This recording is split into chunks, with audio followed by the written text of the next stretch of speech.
Hey, I'm Marcus. And I'm Nick. We are working class nerds. Cue the intro.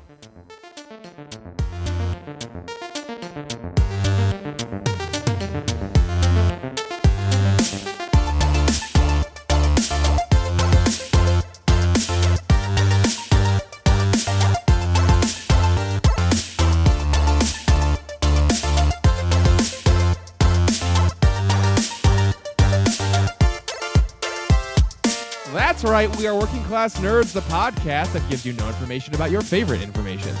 Today is Thursday, September 22nd, 2022, and you can find this 168 podcast on Apple Podcasts, Buzzsprout, Google Podcasts, Stitcher, Spotify, and anywhere you can find a podcast in the galaxy far, far away. And now you can listen to every single Working Class Nerds episode on the YouTubes. You can also watch me completely fail at being a warlock Tuesdays, Saturdays, and Sundays at twitch.tv/MarcusB814. You can also watch me play video games every single Monday night at twitch.tv/NickVern51. And you can find the both of us on Twitter. I'm at MarcusB814. And I'm at Nick Vern. That's NACKVR. And in this week's episode, we have a mean, green, and huge announcement after the break. But first, podcasting with us tonight is Atrax. And if you're in the Nerds community at all, you know him from Discord, both of our streams, and his own awesome stream. So welcome to the show, Atrax. And what have you been up to? Thank you so much, Nick. It's good to be back hanging with the working class nerds, like always. I mean, I talk to you both pretty regularly, actually, but Yes, it's nice indeed. to be in the podcasting space and environment again. Go ahead. I was just going to say, I feel like when you're talking outside of a podcasting space, there can be a lot of distractions. And when you're Wait. You get distracted? That never happens. No. Wait, like, hold on a second. You get distracted? yeah, I know. No, but both like, of us. Yeah, but like work or phone calls or like mowing the lawn or whatever. Or like karaoke in the car. Right. Yeah. Or, or staring at your phone, all those things. Right. Getting So- Discord notifications. Yeah. Things of that Da-ding. nature. Da-ding. Da-ding.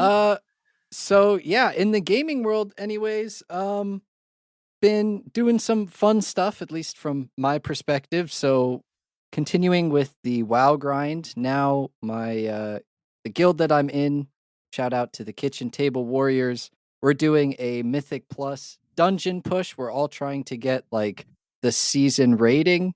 So as you go higher and higher into like the dungeon levels, then you get increased rating. And I think I can't remember if it's 1,500 or if it's 2,500. But we're trying to get the goal for the achievement, and you get a mount and in-game rewards and, the usual MMO stuff. So that's what we're going for. I've only got 2 that I haven't done below level 10. So we're pushing kind of high. I don't actually know like what the really hard MMO grinder people do. Like what levels they push. Right. For our group, 15, 16, 17 seems to be like the real ceiling. Probably mostly because of me. I'm playing with some pretty veteran players that are super nice and super kind, but I die a lot and stuff. And I mean, at that level, if one of your DPS is dying relatively regularly, then it's a slog. It's hard to complete it in the right amount of time, but they've been super nice and accommodating, so it's been just a ton of fun and good vibes as always, going with that group. I do agree with you on the rating, but the way I look at it is if you have somebody who is just getting into harder content, Nightmare, Mythic Plus, tougher content, you almost have to be patient with them because like they're learning just as much as you. But if they're showing up every week in, week out, that is an opportunity to be able, to have a good teammate that can learn. You know what I'm saying? Yeah. And especially if it's, like, oh, hey, you missed that circle. It's like, oh, my bad. All right, move on. It's not, oh, well, you're constantly like over and over again. You keep hitting this circle, blah, blah, blah. It's not that. It's just like, You died to it again. Come on. Let's, you know, Right. Well, yes. let's Yeah, avoid the circles. Stop standing and stupid. Yeah. yes. Stop standing and stupid is the right way to put it. Right. I'm shocked though. You know what's so funny about WoW is so many people are like, I'm never going back. Right. Blizzard's a Yeah. bad company. And now they're all coming back. I'm not saying you. I'm just saying in general. It's like, okay, but Blizzard's sitting in the back going, you'll be back. You'll Right. be back. They always come back. It feels like it's that way with any game that has longevity. There's fans that have played for a really long time and they're just like, all right, you know what? This update, I'm done. I can't do it anymore. And then 6 months, 7 months down the road, another update comes out and they're like, all right, so they kind of fixed that thing and now this looks kind of interesting. All right, I guess I'll give it a shot, see if they, Right. which I think that's good. Give it another go. If you don't like it, you can go back to hating it, I guess. But I mean, I'm in that vibe with Destiny now where it's like I'm only dabbling just a little bit, hang out with Marcus, Right. chill, shoot stuff, and yeah. Shoot the bad man. Yeah, exactly. It's been good. Hell And yeah. Speaking of shooting stuff, I've been continuing to play CS:GO off stream. I don't play it as much on stream anymore. On stream, I've been doing multiverses, but I played CS:GO last night after getting ranked, like kind of slightly above average in the rankings, and so now I'm starting to get grouped with people that like really know what they're doing and they know how to throw all of their utility. And now the teams are starting to get more formulated as a team. So now it's, if somebody swings an angle and peeks and you kill them, you better expect either somebody else to be there or peeking from another angle or throwing utility because now they know you're there. Like the people I'm playing against are a lot more knowledgeable. And so there have been a couple of games where I've gotten really, really wrecked. But in addition to that, in my games, I've been having a lot of great teammates too, which is super, super wonderful, at least for me. Oh, yeah. Of course, go ahead. Oh, no, I was just going to say, relating to that point, I've never played CSGO more than like, I don't know, trying it way back when. But for other competitive shooters I have played most prominently probably Rainbow Six Siege. Oh, yeah. It's teammates make all the difference because if you're not doing something right, they can be like, hey, why do you want to reinforce there? We should do this wall instead and have this and do XYZ. Like, oh, okay, cool. But if they're not on comms and they're just like being toxic and like teabagging you because you didn't do something right, you know what I mean? It's like it's not helpful, My favorite question is when people now jokingly, yes, but like when people legitimately like, how did you not know that?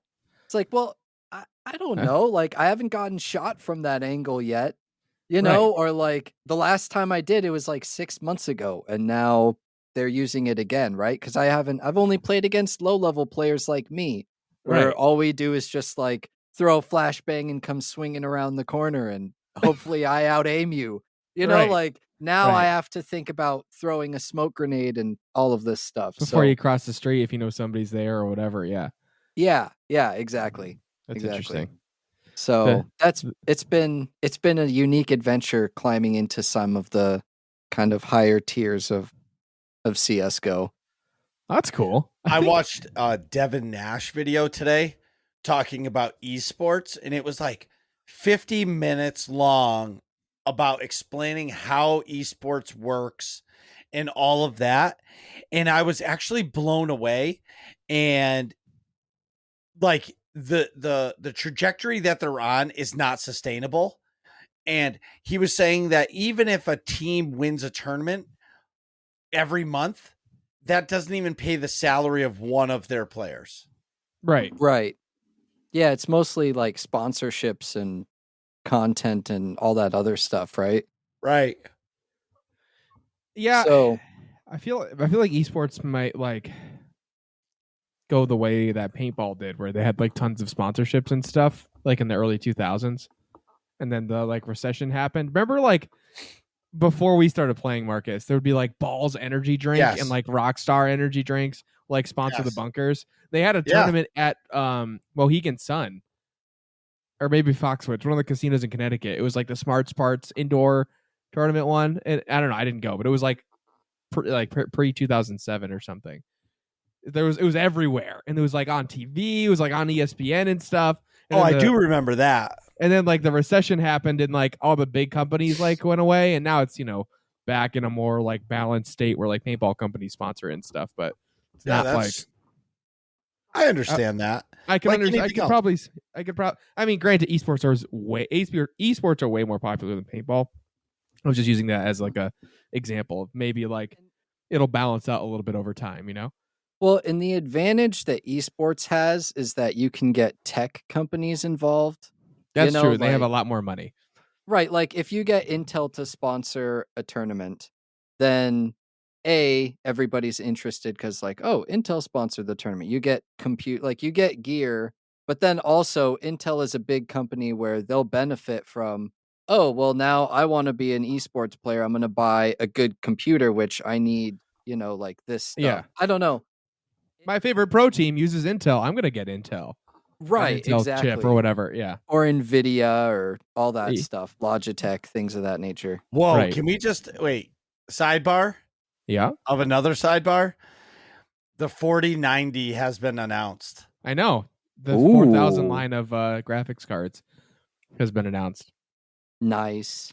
Marcus, Nice. can I have your 3090 when you get your new one? So pre-orders. So I have a line already on a pre-order. So Of course you do. So I'm pretty much already guaranteed the 4090. I believe that. Yeah. So what I'm going to do, so here's my plot. I'll trade you all of the lint in my pocket and my 3080 for your 3090. So what I was going to do is I was just going to sell my 3090 and buy the i9 12900K. There it is. Motherboard and DDR5 RAM. That works. And yeah, that's a good choice. So, never mind. Anyway. What do you mean, else? never mind? Yeah. No, never mind.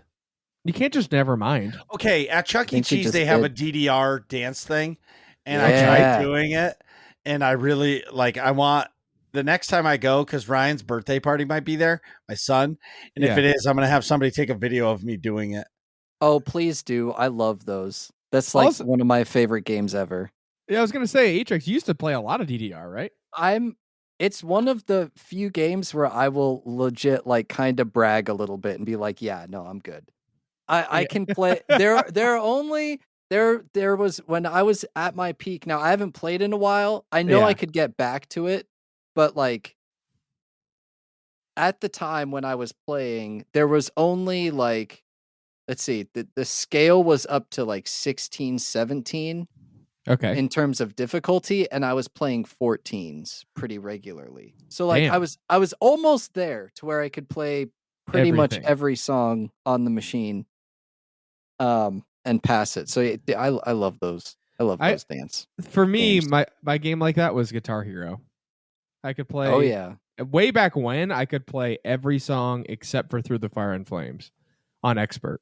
The last one. Yeah. I could not get past the intro because you basically needed to use two hands on the keys. Yeah. You had to strum once and make sure you hit it and then never miss a note through the whole intro. Yep. And then just hold down the green button and then and never miss any of them.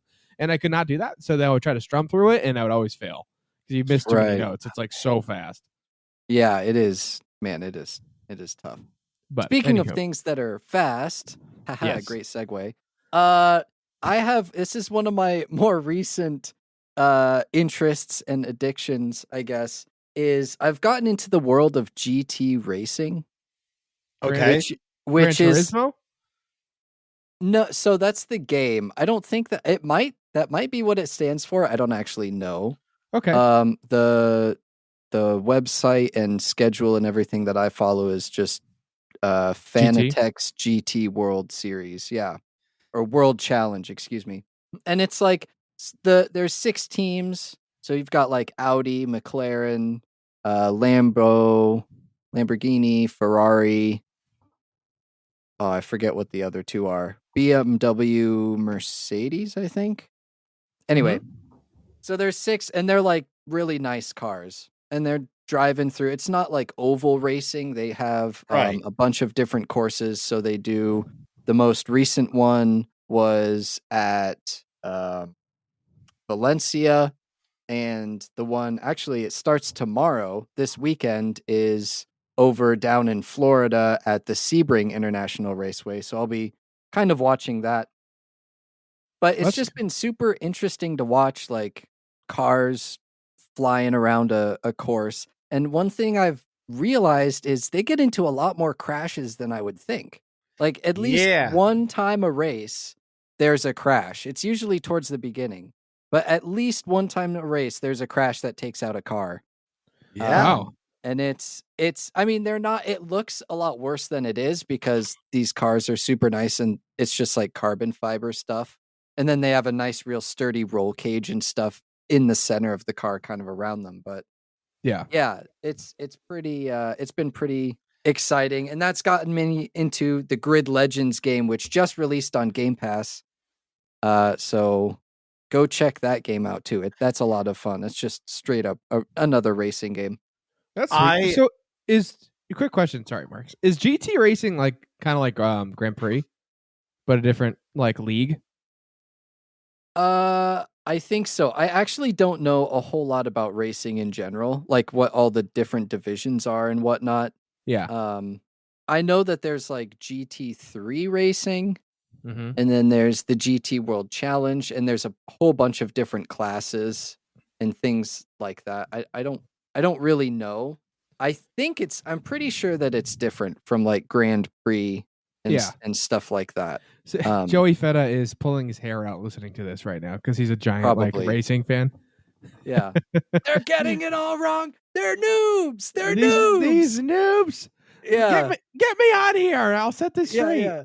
Like Get me on the show. Whenever I listen to a podcast like Joe Rogan talk about some biology thing and he's like half right, or like the guest is also like, you know, not a sciencey person. It's like they're just like they're like half right about something. I'm like, I'm always doing that on the other end of my phone. Just like, let me clarify. Yeah. You Please. idiots. Someone in the comments, I beg of you. Right. Yeah. So yeah, let us know how terrible and off we are about all these what is what.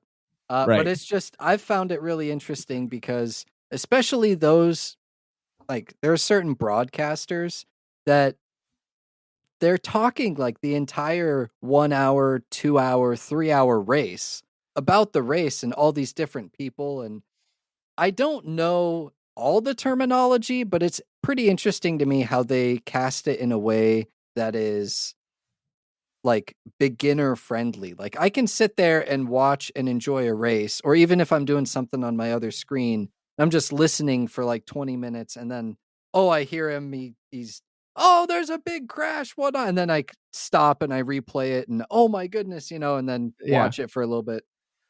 I really like how the broadcast team at GT World does a good job of making it beginner friendly and whatnot. So that's been awesome to do. I absolutely love the Dirt series of games. Yep. Oh yeah. I love rally racing. Always have. Like I love watching, like, now I don't watch it on TV. Like I'll go on YouTube and like I'll know that like Ken Block, him and his wife are racing this weekend, and they'll like post the video of their race, and like his wife just drove her car and slid off the road and went into a pond. Oh boy. Oh, dang. You know what I mean? Like that to me is interesting, going 120 miles an hour through a trail. Like, and you have somebody sitting next to you, 30 meters, hard right, 22 meters, slight left. And you're like, and they're just, the car is fucking floored. Like, like they're just ripping. And what I like too is it's a timed event, so you don't have to worry about some asshole hitting your car and fucking up your race. It's all about you driving. Like it's an individual sport, and I think I like that better than the Formula Ones, the NASCARs, the GT racing, just because it's you, your car, and your partner in the car. Like if you suck today, you suck. If you crash, well, it's your own fault. You're not getting bumped by Ricky Bobby. You know what I mean? Right. There's no shake and bake. Right. There's no shake and bake. That's right. Yeah. Speaking of which, shake and bake gets a bad rap. I used it and then spiced it up a little, like some mustard and stuff on some pork recently, and it's actually really good. But sorry, Atrax. Okay, just for the record, I love shake and bake. My wife hates it. See, like standard issue shake and bake without like spicing it up. Well, no, that's what I have is the original blend. But I took Dijon mustard. I'll just completely sidebar it, I guess. So I took a pork chop, right? Nice actual pork chop. It's like 1.5 inches thick, bone in. And slathered it in Dijon mustard. Do you like lathering a pork chop? Not particularly. It's not usually. I'm not okay. Anyways, I'm just moving right along. So I slathered it in Dijon, threw some rosemary on there. Then I put it in the shake and bake bag. That actually I patted some on because I thought it was gonna all get all fucked up. And then I put it in the shake and bake bag, chucked it in the oven, and then till it was whatever temperature I forgot, 135 I think. Do you like Frank's Red Hot? It's not my favorite hot sauce, but I do. I don't like that buffalo flavor profile. Me neither. I like hot sauce, but I don't like the buffalo flavor profile. And Frank's Red Hot is buffalo flavor. It's too vinegary for me. Yeah, I'm a buffalo guy. Yeah, you're definitely a buffalo guy. I'd rather like a spicy barbecue or like a hot honey. Yeah, or even like the Korean barbecue is really good too because that has a good zing to it. It's almost got like a teriyaki kind of like it dipped its toe in teriyaki, but it's still barbecue, but it's spicy. It's got different flavors. Well, Frank's Red Hot came out with like a bottle with like seasoning, and I mixed that in with the shake and bake. It'd be fucking delicious. That's a good idea. Yeah. So that's what I'm saying. You got to take the shake and bake and you got to spice it up a little. You got to do some mustard, some hot sauce, something like that. Dijon mustard, not yellow mustard. That'd probably be gross. But I'm just saying, shake and bake gets a bad rap. Moving along. What the hell are we talking about? Grey Poupon? Yeah, Grey Poupon's good too. I love that shit. Grey Poupon? I love Grey Poupon. That Grey Poupon, that Avion, the TED Talk. I'm only a honey mustard guy, I got to admit. Yellow mustard, Dijon, they don't do it for me. Yellow mustard has its place for me. Like yellow mustard goes on like kielbasa, a hot dog with relish. I prefer Dijon on kielbasa, but I can respect it on. Yeah, I just like yellow on it. The other thing I do like is like most of the time when I do a burger, I do mayo and ketchup. Yeah. Right. But like occasionally I'll do ketchup, mustard, relish to like bring me back to like childhood. Yeah. But like I put the relish on the bottom of the bun. Oh, okay. You know what I mean? And the ketchup and the mustard on the top. And when you eat it, like it's delicious, right? But you got to spread out the relish. You can't just be piled in the middle. No, it's got to be just a little bit. You want like a hint of pickly flavor throughout, not like pickles. Yeah, and that's the thing is like they made the squeeze bottles of the relish, and it's like either you're just getting liquid or you get way too much. The squeeze bottles suck. You're better off buying the jar and getting a spoon and spooning it out. Yep. When in doubt, spoon it out. But I do love mustard, man. See, I'm a ketchup or Thousand Island guy for burgers. Thousand Island on a burger is a great idea. It's so good. It's so good. What other sandwich has that? Atrax? Oh, Reuben. Oh, the Big Mac. Reuben. Oh, yeah, the Reuben. But Big Mac, that's what I was thinking. Yeah. No, well, their special sauce is like, it's essentially Thousand Island, but it's like Thousand Island with relish or something. It's like a little different. The Big Mac sauce. They mix it with something. Yeah, well, of course. Yeah, it's filled with GMOs. It's bunch of sugar. Proprietary, but don't be hating on GMOs. I like my GMOs. If you want to talk about chemicals and shit, that's fair. Yeah, I like my Skittles. I don't think we could have those without GMOs. Skittles? Skittles are really bad. They don't even sell them in other countries. I know. Because they're so bad. I've stopped eating so many. I used to eat a ton. Yeah, I forgot about how terrible Skittles are for you. You know what I do love though? Is fucking Gatorade. Dude, that's like my least favorite sports drink, and I used to drink it all the time. I don't Gatorade or Powerade doesn't matter. Like I like like Powerade dramatically better than Gatorade, but okay, I like them both, but like I'm like so in the shop I always have Gatorade in there. I fucking devour it. I love it. You know what that is? What? Sugar. No, I get the zero sugar. Oh, that's even worse. It doesn't even taste good. That's way worse. That's way worse. Zero sugar. They're like, it doesn't have sugar, but it's got Splenda. Right, it's got Splenda. I don't know. Like I'm sure they put something else in it. Yeah, it's completely bad for you, but I love Gatorade. Aspartame. I'm a Body Armor. See, that's exactly what I was going to say. I'm a Liquid IV or Body Armor guy.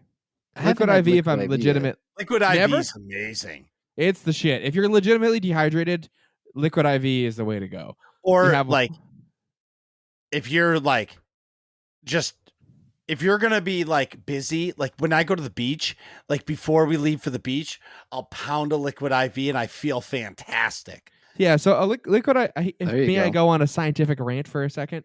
Do it. Sorry, I don't think we've been actually talking about anything, so go ahead. This is the sidebar times 8. This is the sidebar rant episode. This is perfect. So, okay. So Liquid IV is a packet that you dump into water. So the technology for this comes from the way back time machine in, I don't even know what decade. Call it the 30s, 40s, or 50s. I think they invented it during Mad Men. The 60s? No, it was a cholera treatment originally. Oh, right.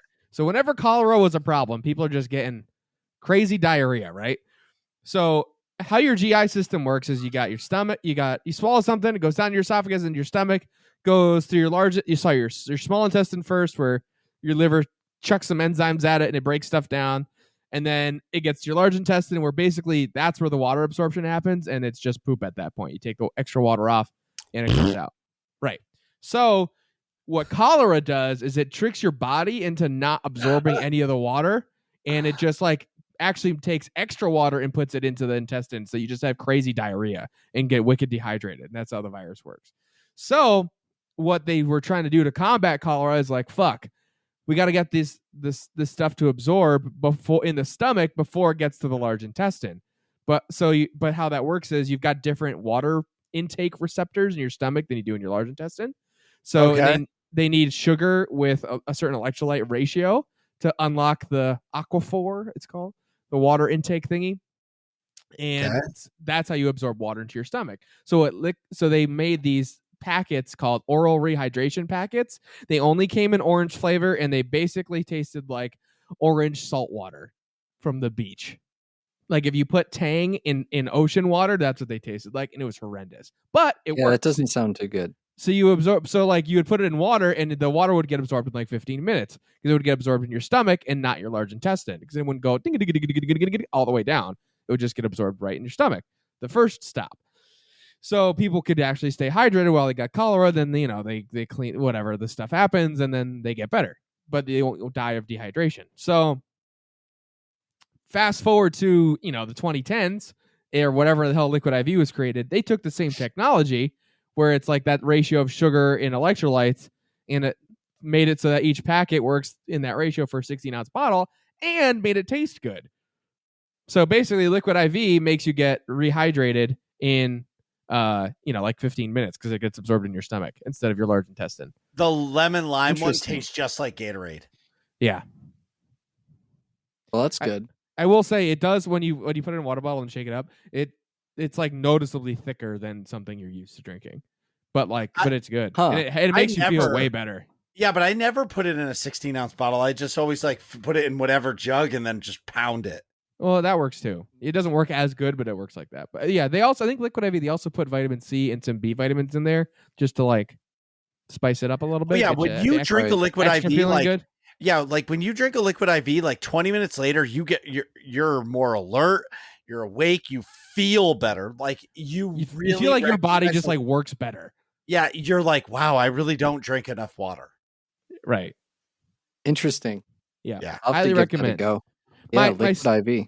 My second Liquid IV TED Talk portion, which is way shorter, I get it at Costco or like a wholesaler. I'm sure BJ's has the same thing, but it's pretty expensive unless you go to the bulk places. it's like more than $1 per packet. But Costco's the only place that I found where they have the 30 packet bags that are like $27 or something like that. So it's like less than $1 per package. Where else? Even online? Yeah.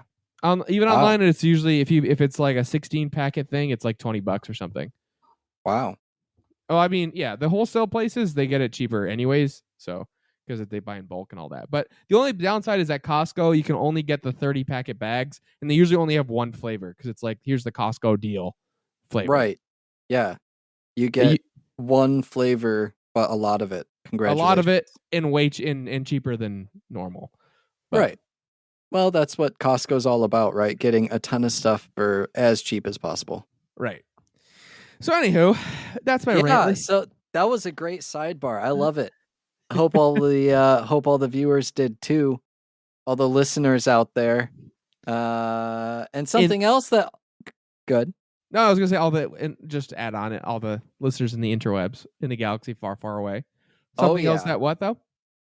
I was gonna say something else that is gonna interest everybody that I have also been working on to kind of bring it full circle.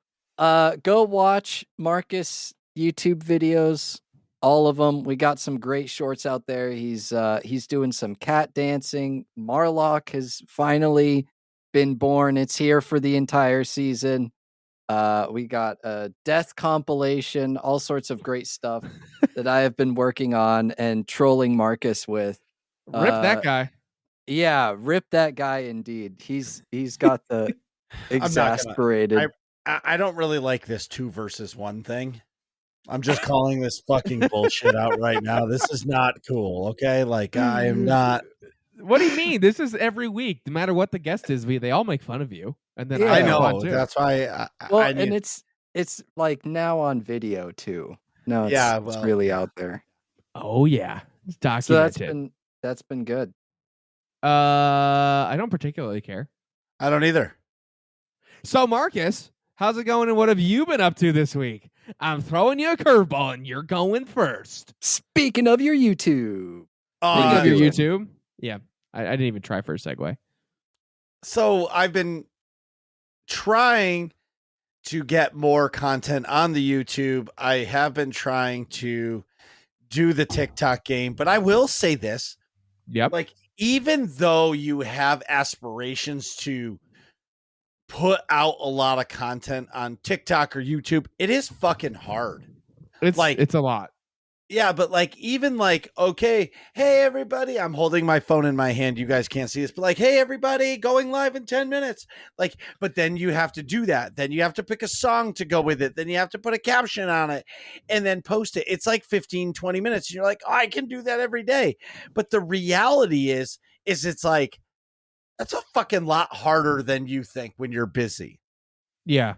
You know what I mean? Yes. And like the real goal here, so everybody knows, is I'm trying to get to 1,000 followers on TikTok so I can go live on TikTok. Because once I can go live on TikTok, I will probably never make another video on TikTok. I'll just go live on TikTok. Yeah, you can just do the combo.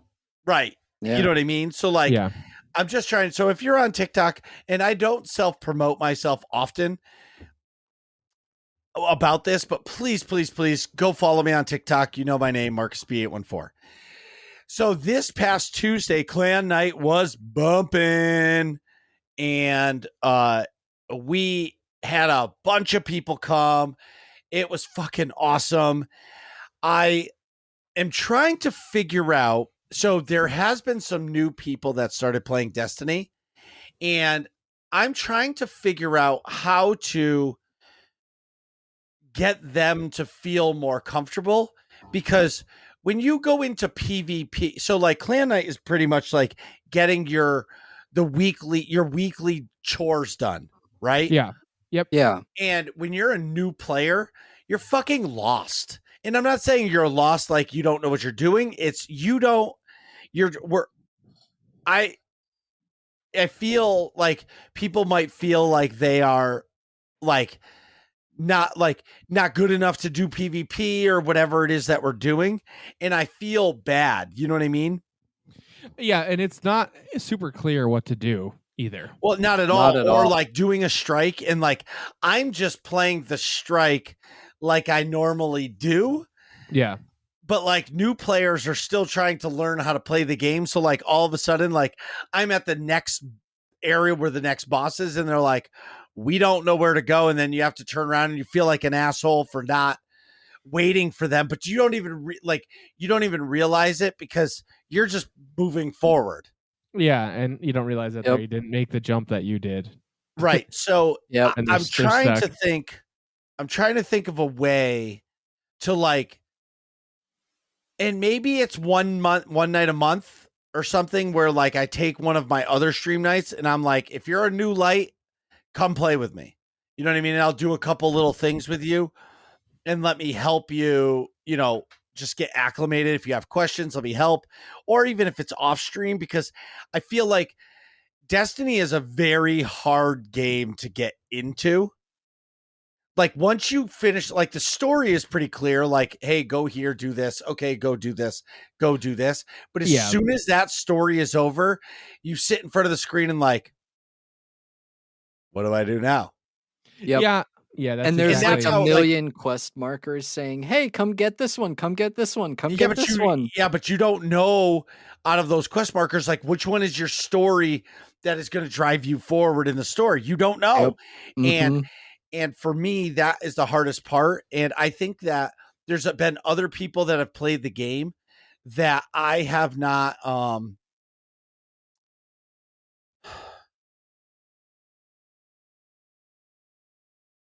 I haven't helped enough. You know what I'm saying? And I feel like they've quit playing because they didn't have me to help them. Because all I'm telling everybody, come play Destiny. But then they get in it because, like, I actually helped somebody with the new. Well, I did the new light campaign, and I did it with somebody who was brand new. And I went in there and did the final mission of the new light campaign. That shit was hard. And like, I have the guns, right? Like the ones that are going to do big damage. New players are going to have shit. Yep. And like, I was like, damn, this is fucking tough. And it's like, not beginner friendly. No, it's not. And I'm like, damn, they should have like in the new light campaign, it should be on like easier mode. If you're new, yeah. You should feel like broken if you're going into the mission on with somebody that's brand new, it should be easier. But anyway, so I digress there. So Saturday, so I was in Free Ride stream on Friday, and he's like, Friday, and he was like, hey, when are we gonna, get you the Vex? This is the week. And I was like, I don't know, Saturday or Sunday. And his mods are like, Marcus, you can't give him a choice because he's not going to make it. Just pick a day, pick a time, and we'll be there. I was like, okay, Saturday. So Saturday night, we went into the Vault of Glass. We had a checkpoint for the last boss, and we did it like 18 times. But I finally got the Vex Mythoclast. Like, I think I've done it like 60 times, and I got it. But the shitty part, I totally dropped the ball on the hype there. He got the Vex Mythoclast. Wait, is that the thing you got? Yeah, that's fine. The name too. No, you said it. So okay. The point is I made a comment on stream when I was doing King's Fall for the first time or the second time, whatever. Yep. And I was like, if I get the Touch of Malice exotic, I'll play Warlock for the rest of the season. Well, somehow, some way, it got transferred to the Vex Mythoclast. And they're like, oh, if you get the Vex, you're going to play Warlock for the rest of the season.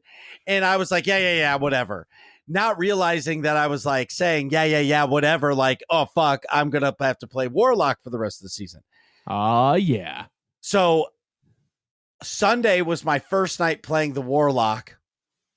It was terrible. Marcus plus Warlock equals the Marlock. It's terrible. The Marlock. And so then Tuesday, I was doing the clan night only as a Warlock, and I was getting fucking destroyed. Like, I have no idea how to stay alive. Like, I know how to stay alive with a Titan. I have no idea how to stay alive with a Warlock. You gotta know how to jump, man. Fuck, the jump is the worst. It's actually comical because I'm that bad at it. And I'm How do you trying think I to, felt? I played a warlock too. That's what I started at, and then once I fixed the jump style, I forgot which one I switched from the default to something else, and it was way better. Like then I yeah, could actually move. right. I'm a Titan. I'll always be a Titan. That's how I play. And the Warlock is more of a supportive role, so I'm Yeah, not used to that. I'm very run and gun, and Go this get- class is like, stay a little further back. Don't get into Just the a- shit. yeah, don't Let dive everybody into else- everything. Stay on Right. the outskirts, shoot the bad man, get behind cover, throw down your portal thingy. I forgot what it's called. That like heals you or powers you up. You're or both. well, I think, right? You're well, yeah. And then you can like throw some grenades, and then you get I forgot the other ability that like kind of heals you, and you get some moments of invincibility. You got to like use all your abilities all the time. if that Yeah, I'm makes sense. terrible at that. It's a I was caster. I was It feels not like. very good at it either, but I remember like I had the most success when I threw all the shit all the time. Mm-hmm. Right. Then the other stuff is I watched Andor with Nick last night. Yes, Episodes indeed. 1 and 2. We did not watch episode 3. Yeah, Marcus was like, "I'm tired. It's 10:30. I have to drive 11 minutes back to my house." I was Marcus tired. or Mickey Mouse? What? Well, I was tired. Honestly, I was tired. It's time to go back to the clubhouse, kids. I'll Yeah. see you next time. Oh my god. But I was tired, and I was like, Marcus, "Fuck it, I'm gonna-" Marcus Mouse's clubhouse. Yeah. Anyway, I went home. Marlock I was Mouse. tired. Oh my god. The Marlock Mouse. Let's I'm gonna go. fucking regret this. Ho-ho. Anyway, we're not coming back after the break. I'm just done. Anyway, but Andor 1 and 2, so kudos to Disney to make a cool atmosphere and a cool show. I'm Did not you say spoiling- Disney? Ho-ho? Yeah. The atmosphere is great, but at the same time, I understand why they released 3 episodes because Yes. the first 2 are completely world building. And Right. I'm not spoiling anything. It was Yeah. really good. The cinematography was great. It did feel like you were in a gritty Star Wars something. I'm excited for episode 3. I have not watched House of the Dragon episode 5. I have not seen 5. Oh, you're right. So Yeah. I've seen Rings of Power episode up to episode 4. I have Yep. not seen House of Pain or House of Dragons. I mean, House of Pain. House of Pain. Jump around. Jump. That's House of Pain, right? I think. no. I don't know. I thought that was House of Pain. Well, hold on. Let me be Jamie. Please continue, Marcus. Theater Anyway. of Pain is a WoW dungeon. Yeah, Jump Around by House of Pain. All right. Mm. I was thinking of crisscross. I'll make you jump. What the hell? Anyway, so like I was saying, I saw Rings of Power up to 4. I'm excited to watch House of Dragons episode 5. We'll talk. I think once these seasons of the show are over, I'm curious to see if Rings of Power and House of the Dragons end at the same time, because that's going to be a really good comparison, because I like them both, but I like them both in different ways. Yeah. So I'm excited to see that. Last thing is there's been some serious Twitch drama Oh, over yeah. the course of the last week. Yes. So 2 things that have happened. They've banned gambling on the site, except sports betting. And like, there's still like that gray area. Yeah, like you can still open loot boxes, like CSGO cases and stuff on stream. Yeah, Right? but you can still do like DraftKings on it as well, because that's legal sports betting. It's weird. It's really weird how they have it, but they did that. The other thing that is happening is they're changing the revenue split for all partners so the top 1,000 partners get a 70-30 subscription split. Because right now, everybody else gets a 50-50. So when you sub to the channel, it costs you $4.99. The streamer gets half of that. Twitch gets the other half. Which, if you're talking in like economics, that's a terrible deal. Yeah. You know what I mean? So just so like in comparison to like YouTube, Like YouTube's everybody gets 70-30. right. Everybody gets 70-30. Doesn't matter. Facebook, If you same do thing. Patreon takes 8%, you get 92%. So like, Wow. Yeah. So I think that Patreon, like when you pay, I think there's like $1 fee added to your payment. I'm guessing. I don't Then remember. again, well, maybe not, but Patreon at the same time doesn't really have any high cost because they're not running streams or videos. It's just a service to subscribe and get results. So you know what I mean? There's like a lot of logistics behind Patreon. Behind Twitch, you mean? No, Patreon. Like there's not a lot of logistics behind Patreon. Yeah, you where said it's the like, opposite. oh, sorry.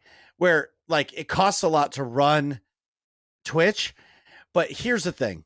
So here, hold on, but it doesn't cost that much to run Twitch. So It like does. in the announcement, they're saying like, oh, it costs $1,000 a month to host all the stuff that someone who streams 200 hours a month, like puts up. It's like a streamer that streams for 200 hours a month, which is an enormous amount of streaming, by the way.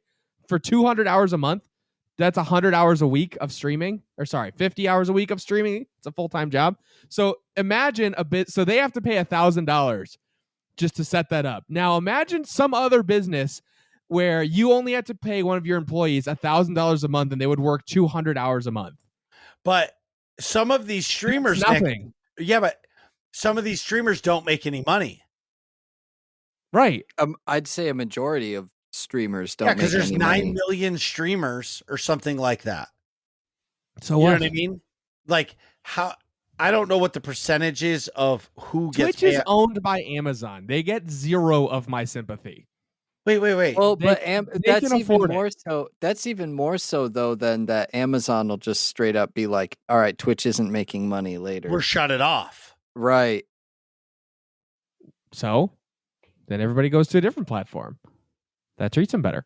It'd be pretty big, actually. Well, right. Well, it would just force everybody to YouTube, and YouTube would collapse. Well, they would figure it out. They'd get more servers.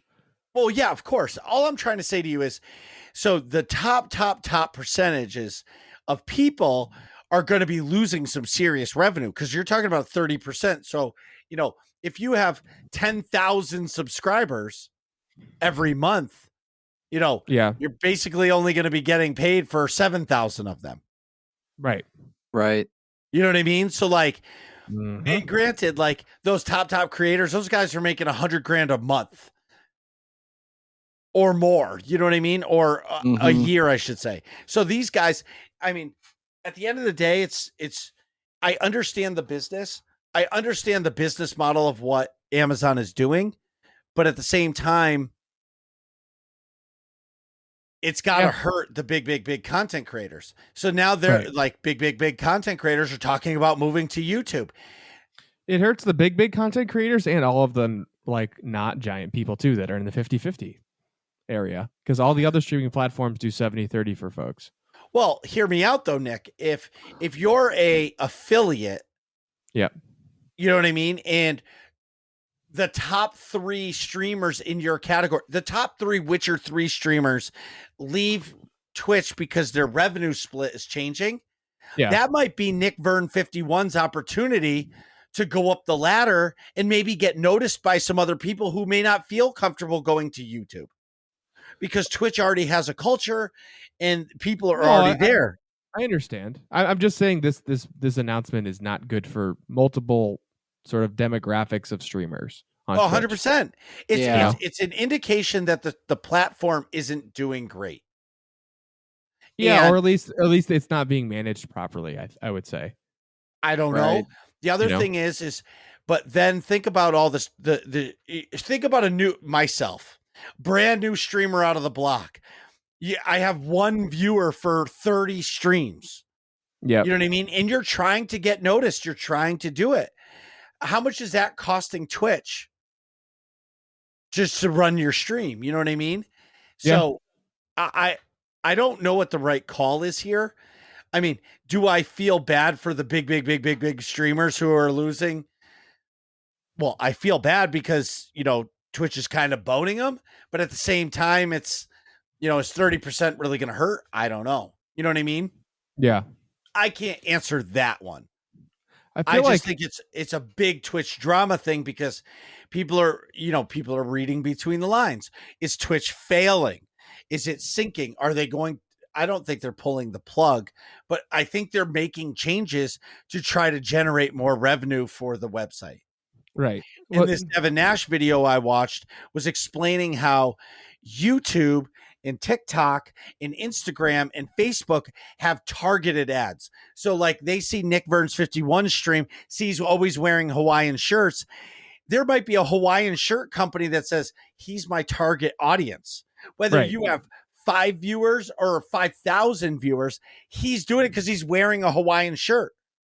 So if somebody's watching a stream and they go, oh, and the commercial is, hey, the other thing, and this is going to be my final point because this is long winded. It also sucks ass that if I'm about to kill a boss, Twitch just puts you into an ad.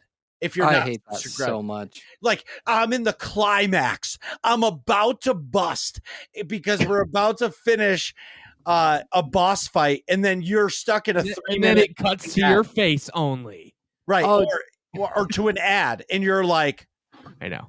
and then you come back and you've already missed the excitement of throwing your shit all around. And it's like, Twitch is like, whatever, I got to get my ad money.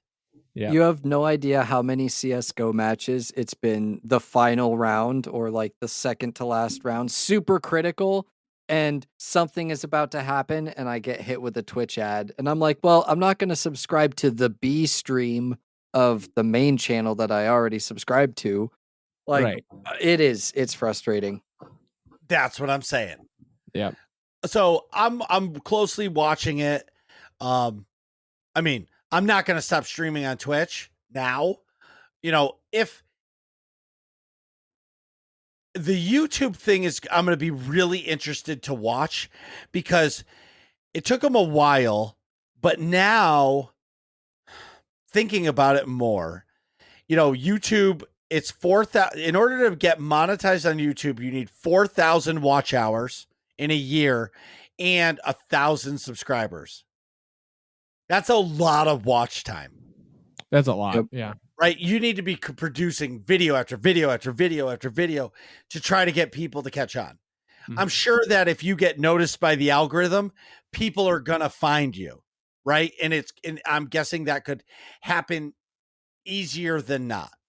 Right. If the algorithm finds you, they just recognize that shorts now, you can become a YouTube partner by doing YouTube shorts, and you need 1,000 subscribers and 10 million views on your shorts in 90 days.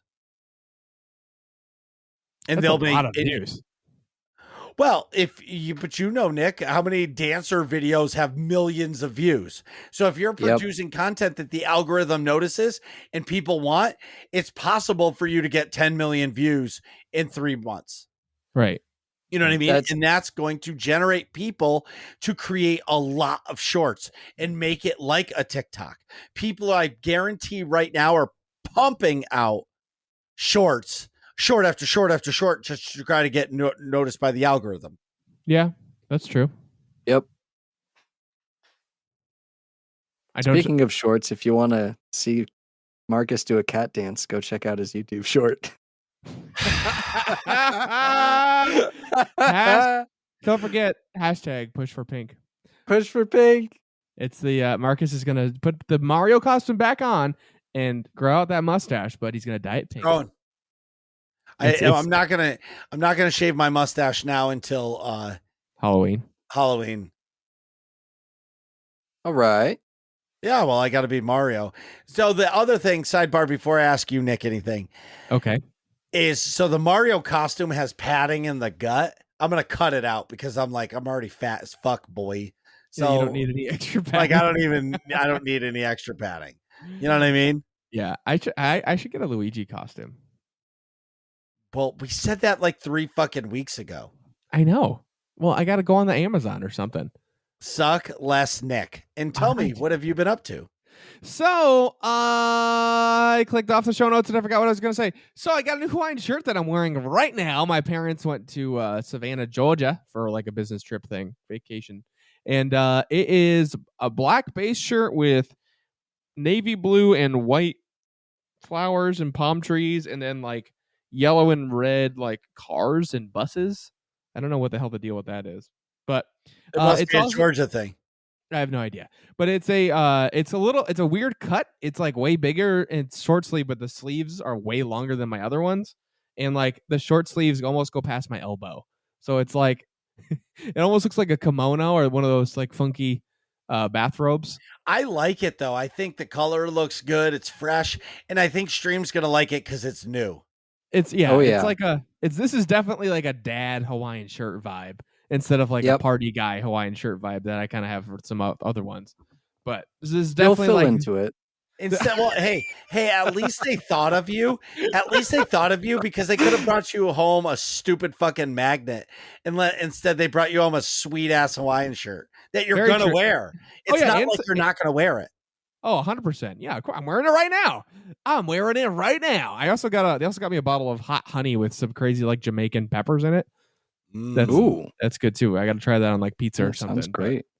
No pineapple, just pepperoni. Oh, No tragic. comment from Marcus. I'm shocked. Wait, I almost just called you Chimeri. Oh my god.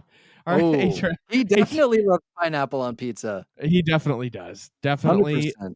spam Who? those pineapple emotes in the chat. Who Chimeri, does I'm not pineapple repeating myself. emotes? Get off your phone, Marcus. Yeah, Marcus. I'm adding something. Sorry. Suck less. What was I saying? Pineapple on pizza. I'm not actually a big fan, but Chimeri is. And hot honey on pizza. So, okay, so I'm back to streaming this week now that I'm back from Chicago, obviously, and like He's properly back. unpacked He's and back. recuperated and stuff. I actually didn't play any Witcher until stream, and it was like a whole new world. I was so excited. I really, really love Skellige. I think it's my favorite area in The Witcher. It's like these islands that are like kind of Viking, but also kind of Scottish. Like all the islands are like Ard this and Ard that, and they have like Scottishy themes to them. And like Okay. it's really cool. Like all the Yeah. names sound like Isla Scottish distilleries or something. So are there, you said it's islands. Do you have your own boat? I actually don't know about this part of the game. Do you have like a boat Yeah. that you take or like ferries or you can take your own boat? There's there's boats like just like scattered all over the map that you can just grab and go. Oh, okay. Gotcha. You can do that with like the coast of Velen and around Novigrad too, and there's like rivery things that you can sail across too. So you can do it in other okay. areas too. But yeah, Skellige, it's like a focus because it's a cluster of islands. But Oh, they're okay. very like harsh people and like hardy, and that's where like the master. Hardy. Yeah, they're like Scottish pirates, but kind of like with a Viking twist, you know? Yeah. Viking twist. It's the islands where they like shoot arrows at you as you're approaching. Yeah, I mean, literally, and I mean, spoiler alert for the story, but you sail over there with like what you thought was a chartered voyage, and it was like you get attacked by another ship of pirates, and then you shipwreck, and then you like wash upon the shore, and then you get on the shore, and it's like the dude that finds you is like trying to steal your shit. He was like, "Oh yeah, we totally just like sank your ship." And Geralt's like, "I thought we paid you guys off." He was like, "Oh no, you paid the other guys off that also live on this island, but you didn't pay us, so we just attacked your shit. That's what we do. Welcome to Skellige." Welcome. That's awesome. You didn't pay off enough people. Yeah. That's the other band of pirates. Yeah, that's the other charter that you walked past. Walked past the other guy. guys. Yeah, the Right. other guy. Right. So the story's getting pretty spicy. There's like multiple branches of story things happening. There's a plot to potentially kill a king. There's I'm romancing Yennefer, which is pretty awesome, much to the dismay of both of you two. Such a bad move. Triss has Triss such amazing boobs. So they both have amazing boobs. No, they don't. Yennefer's is weak. I disagree. Yennefer's way freakier than Triss, though. But Triss is perfection. I mean, if we're really gonna talk, they're both fake. So Well, yeah, I know. This whole conversation is fake. I'm not fucking either of them. They're fictional characters in a video game. No, I meant the boobs. They're fake. Oh yeah, yes, they are. Well, fake. There's not like silicone implants. Wait a minute. Or saline, but they are. Yeah, they are magically fake. Yeah. Aren't all boobs created equal? I mean, there's different preference. There's different flavors, you know. Yes, but I'm just gonna say sure. You're humoring him. I'm just saying sure. All boobs are created equal. Stop. Yeah, sure. Yeah, I mean, you can have preferred flavors, but they're all great. It's like ice cream, you know. All of them are good except pistachio. Yeah, as long as it's not pistachio. As long as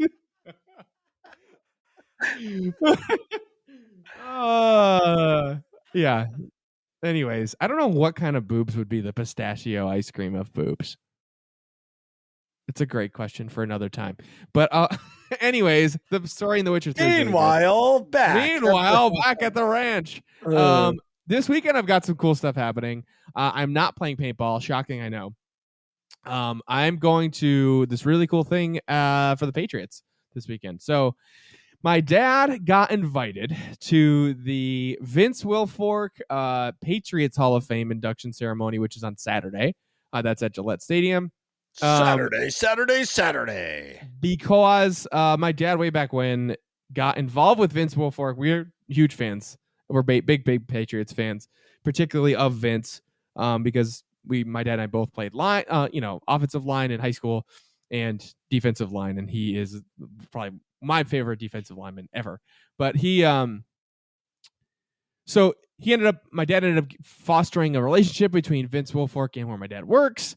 And we played paintball with him once too, which was pretty cool. Apparently, little 14-year-old Nick was the first person to ever shoot Vince with a paintball gun. So nice. That's a cool claim to fame. But that's awesome. So we got invited to the induction ceremony, and the way that it's set up, we're going to stay at the hotel right nearby, and then we get tickets to the game the next day as well. So it should be a whole fun shindig that I'm super, super excited for. That's awesome. Yeah. And I have not been to a Patriots game in a while, so I'm excited for it, even if they're terrible. Although they're playing the Ravens, so they might not get destroyed, but Lamar Jackson's really good, so they might get destroyed. We'll see. I'm cautiously optimistic. I also want to talk about Andor, but we kind of already did. Just to add on what Marcus said, I only watched episodes 1 and 2. I think it's a lot of world building. I totally get, like you were saying, why they released all 3, because you can tell the action stuff's going to be in the 3rd episode, and then the series will go from there. But they did a great job, I thought, of like the color palette's really cool, which is a weird thing to say, I know, but like you'll get it when you watch it. It's a lot of these like muted tones of like bright color, what would be bright colors, but everything's kind of muted. It just gives it like a grimy like effect to everything, where like the people it's a thriving community. It's not like a desert world, but like it's grimy because there's a lot of stuff going on. Yeah, there, you know? It feels very grim. Right. Yeah. And it's like kind of cloudy all the time, you know? Yep. But I'm enjoying it. The world is really cool. It makes it made me really get into like immerse myself in this story, and you can totally relate to Cassian, which is interesting. So yeah, I'm excited for episode 3 where like the action gets popping. But House of the Dragons is really good. I won't talk about episode 5 because I know Marks hasn't seen it. It's great. And so is Rings of Power. Rings of Power is definitely like popping off too, just in a different flavor.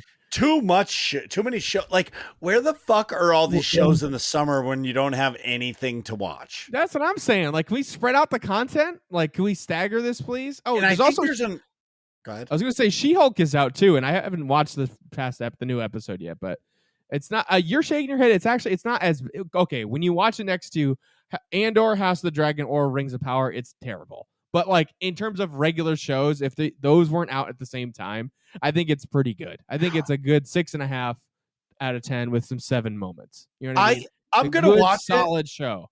I'm gonna watch it this winter when there's nothing on, because we're getting fair. Like 3 shows all at once, and there's gonna be nothing in January, February, or you know what I mean. So yeah, I'll watch it then.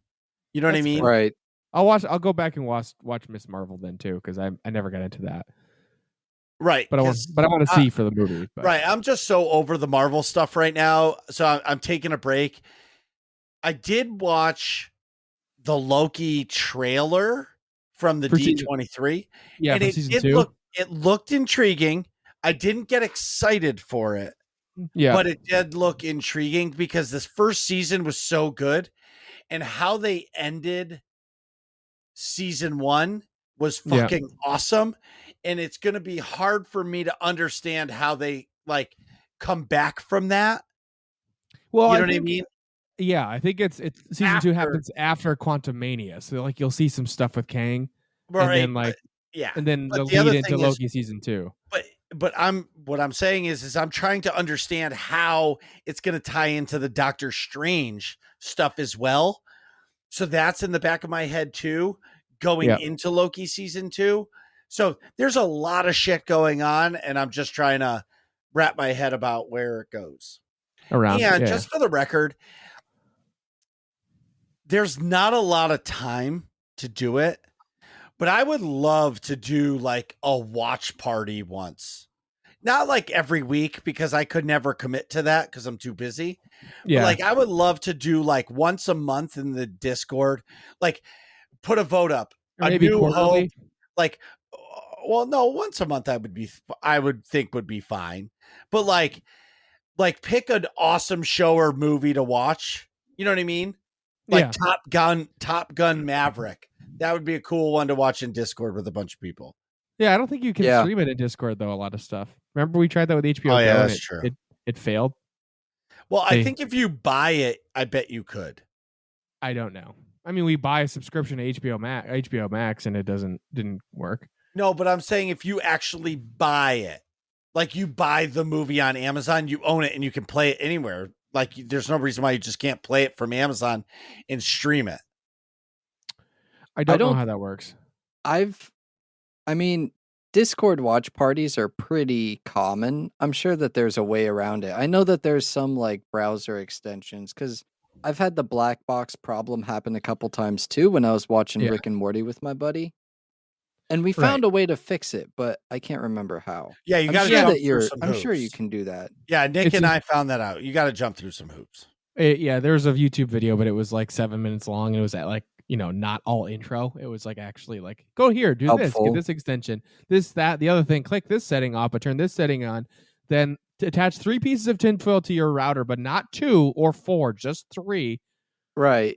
And then you got to stand in the tree pose and for yoga when you click the button, and then it'll work. And it did. That's awesome. Yeah, I to kind of continue this really quick sidebar, I've considered doing just like whenever I have time, just being like, hey, I'm watching this. If anybody wants to join, I'm hanging in the Discord. Like a CSGO match or a race or something like that. Like, just, whatever. what? I have the time. If you're around, great. If not, like, you should. Because scheduling it is, that's the hard part. Schedule it and you have to be there, because if you miss it, then it's rough. But if you don't schedule it and nobody knows, then they're like, oh, hey, surprise. Well, speaking of schedule, so last week we scheduled my Marlock or King's Fall video. I don't remember what video it was. We have so many. Yeah. It was the King's Fall video, and we did a premiere, and it was last Friday it premiered. And we had like 5 people come into the thing and chatting away, and it was pretty cool. But like when you set like a premiere, you have to be there. Yep. Because if somebody chats and nobody's answering, like, what the fuck is the premiere for? Right. Yeah, and I guess just the fans talk to themselves, but yeah. Right, exactly. But like, it was fucking cool, man. There were some cool people in there just chatting away. Shout out to the people that were at the premiere. Yeah. Hell yeah. Episode. There was something else I had to ask. Anyways, in AIE news. In AIE news, do you like Star Wars The Old Republic? Do you like Destiny 2? Do you like World of Warcraft? Do you like Guild Wars 2? Do you like Lord of the Rings Online? Do you like Fantasy I forgot how the name of that one. Do you like Final Fantasy 14? Then AIE is the place for you. And we've got a guild calendar with many weekly fun nights, also known as mandatory fun night, where the fun is mandatory, but attendance is not. So in any of those games and many, many, many, many, many, many more, you can come hang out with us. Get involved in AIE, where we just get together once a week to have some fun in the games that we like. And if all this sounds fun to you, you can go to aie-guild.org, get the link for the Discord in the top right-hand corner of the website, and ask for a guild invite, whether or not you play Star Wars: The Old Republic, Guild Wars 2, World of Warcraft 2, Destiny 2, Lord of the Rings Online, Final Fantasy 14, or any of the games that we play. We would love to have you. aie-guild.org. This might be the longest sidebar episode ever because we're an hour and 20 minutes, and I definitely know Nick has to pee. I absolutely do, because that kombucha is going right through me. So we'll be right back. Jeez, Nick, hurry up. We're trying to finish this podcast. And we're back. So today we're talking about something special. So almost 5 years ago, we started this show to talk about nerdy things that we enjoy, and hopefully other people would enjoy our conversations. And apparently a lot of you do. So, of course, then the Nerds community was developed, and we couldn't be more happy with how things are going. The Nerds community is great. Streams are great. Everything's great.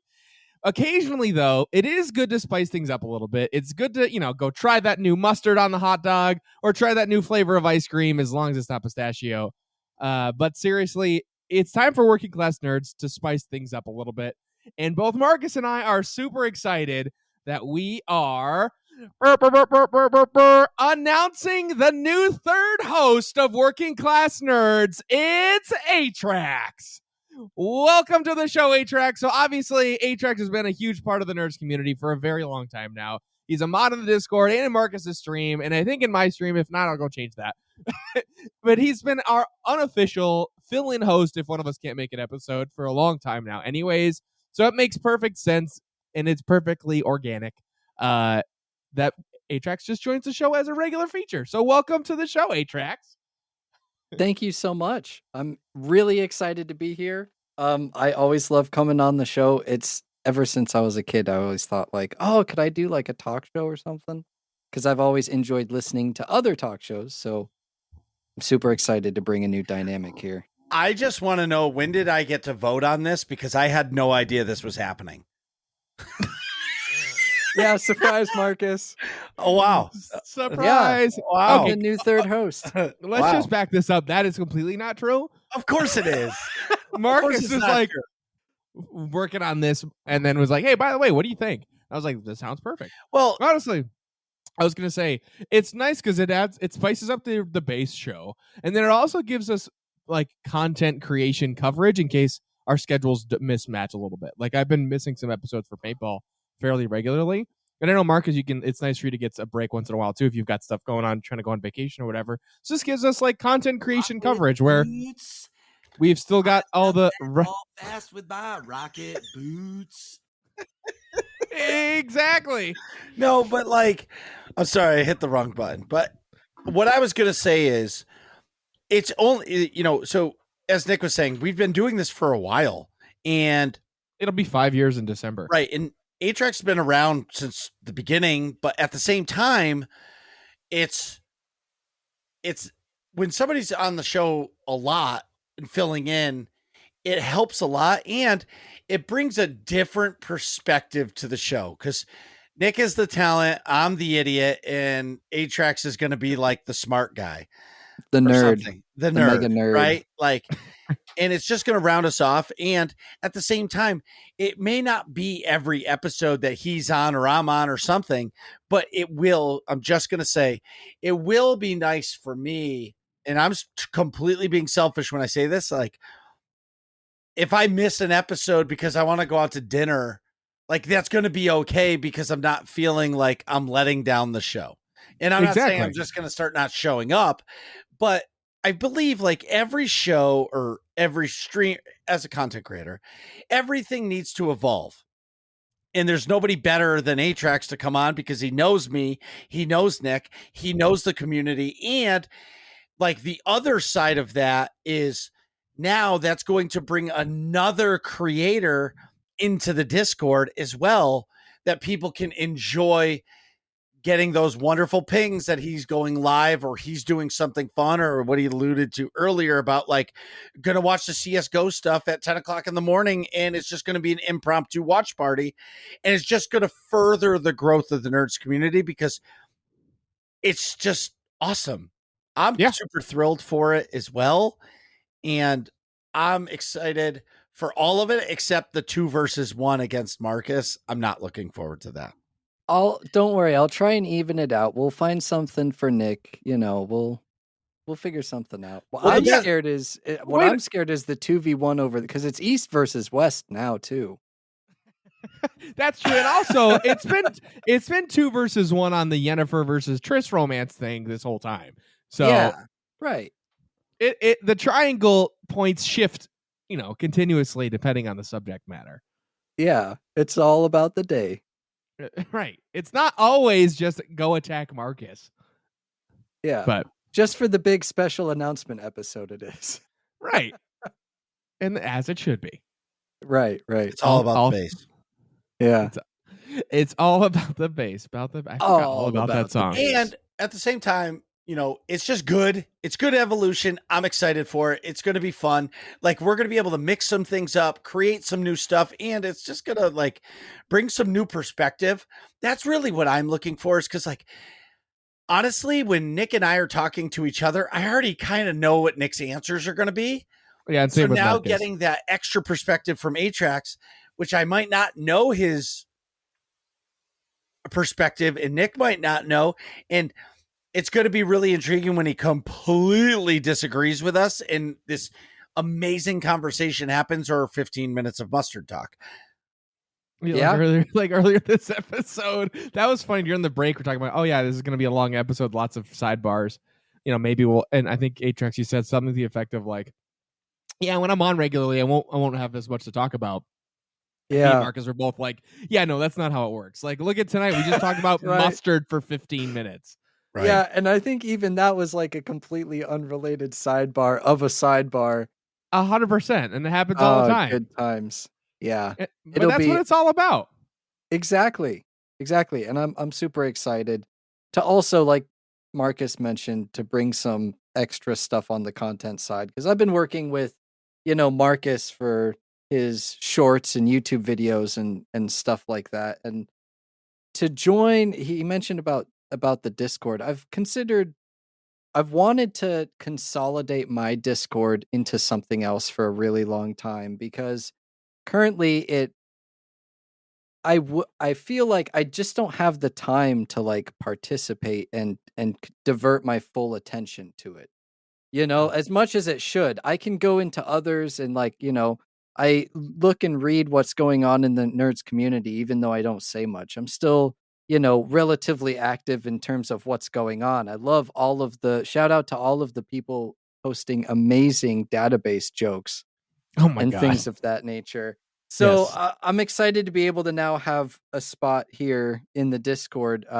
My Discord will close down at the end of this month. So October will be October 1st. I'll close it down and get all of that, officially move over into the Working Class Nerds Discord, and we'll have a spot for random watch parties. So if you want to come hang out and watch something random with me, and who knows, maybe it'll be maybe Marcus and Nick will show up if we do it early enough.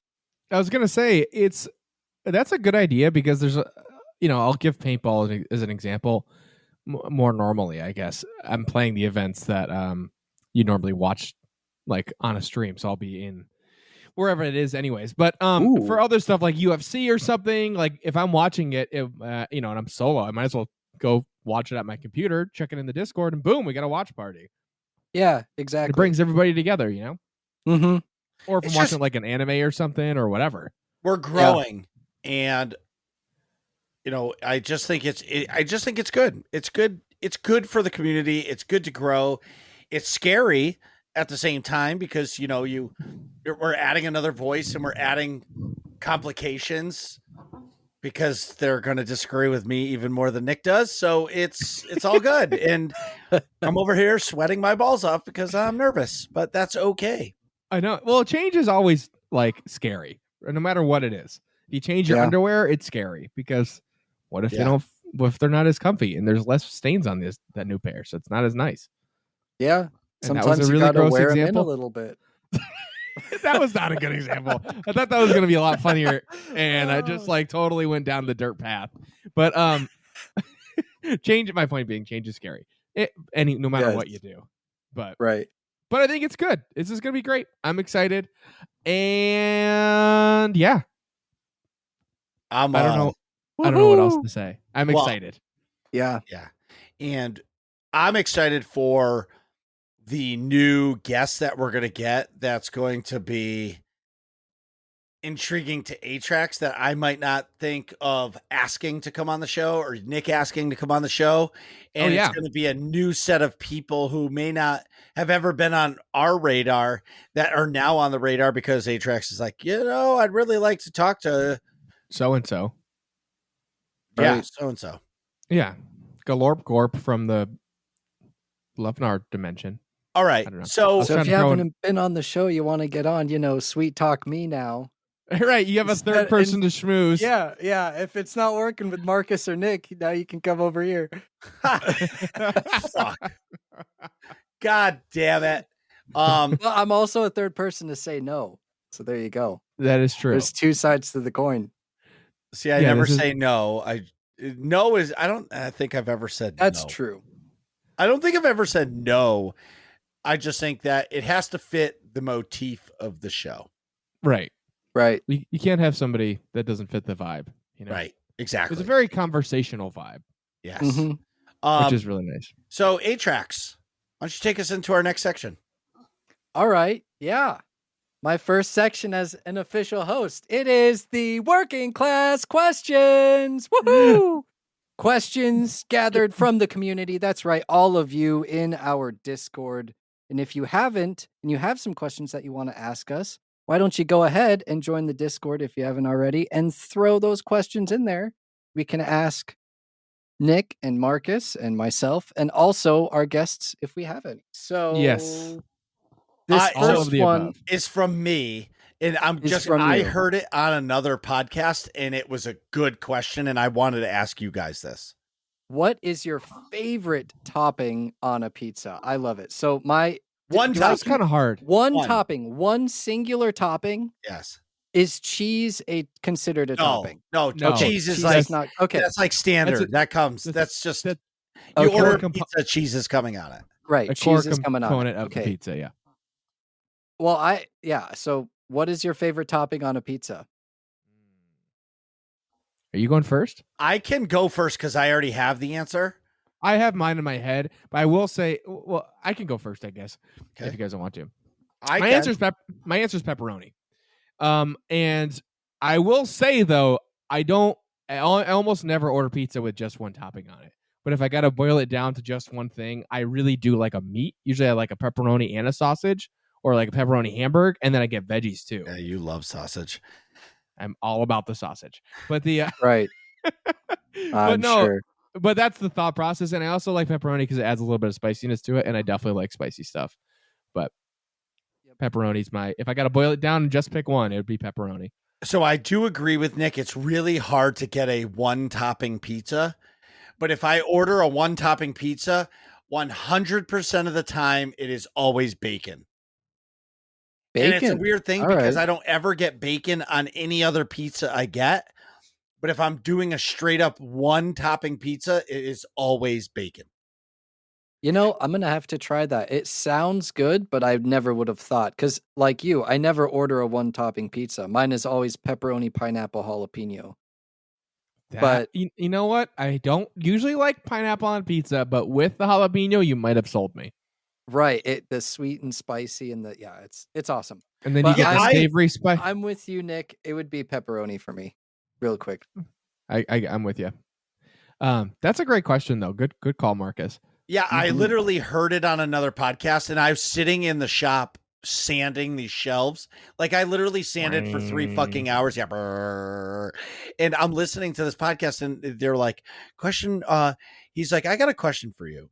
What's your favorite pizza topping on a pizza. He goes, well, I want the peppers, onions. He goes, no. One topping. And he goes, forever? He says, no.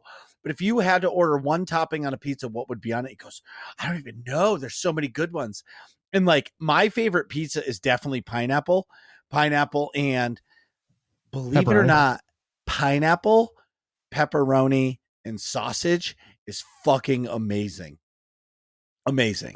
I feel like at that point, the pineapple would be like out of place with the pepperoni and sausage. No. However, you're selling me with the pepperoni, pineapple, and jalapenos. That is an argument to be made.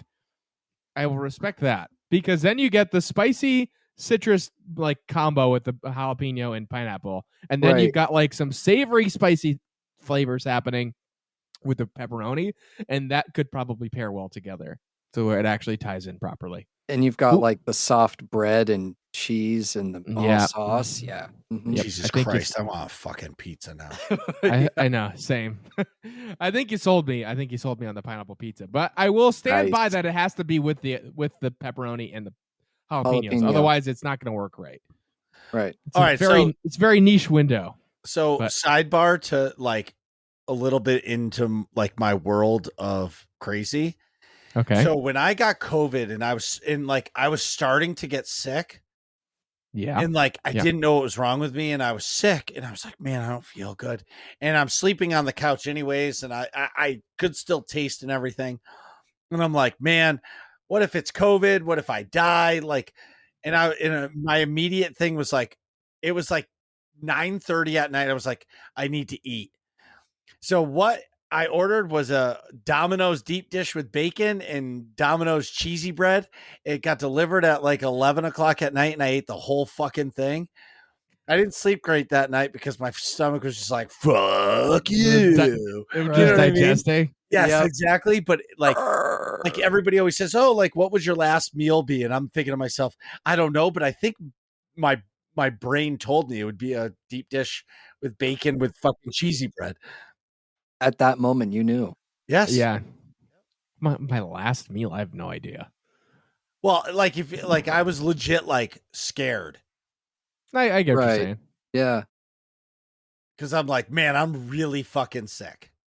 Yeah. You're preaching to the choir there. I had the original flavor. It was awful. Ooh. Yeah. I had whatever. Anyways, I can go next.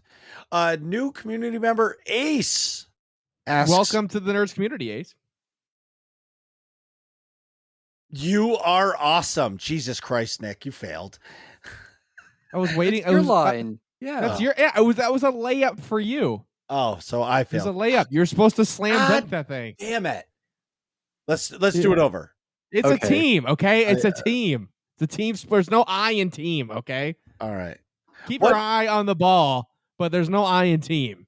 What video game item would you choose from any video game to survive a zombie apocalypse? This is a cool question. Oh.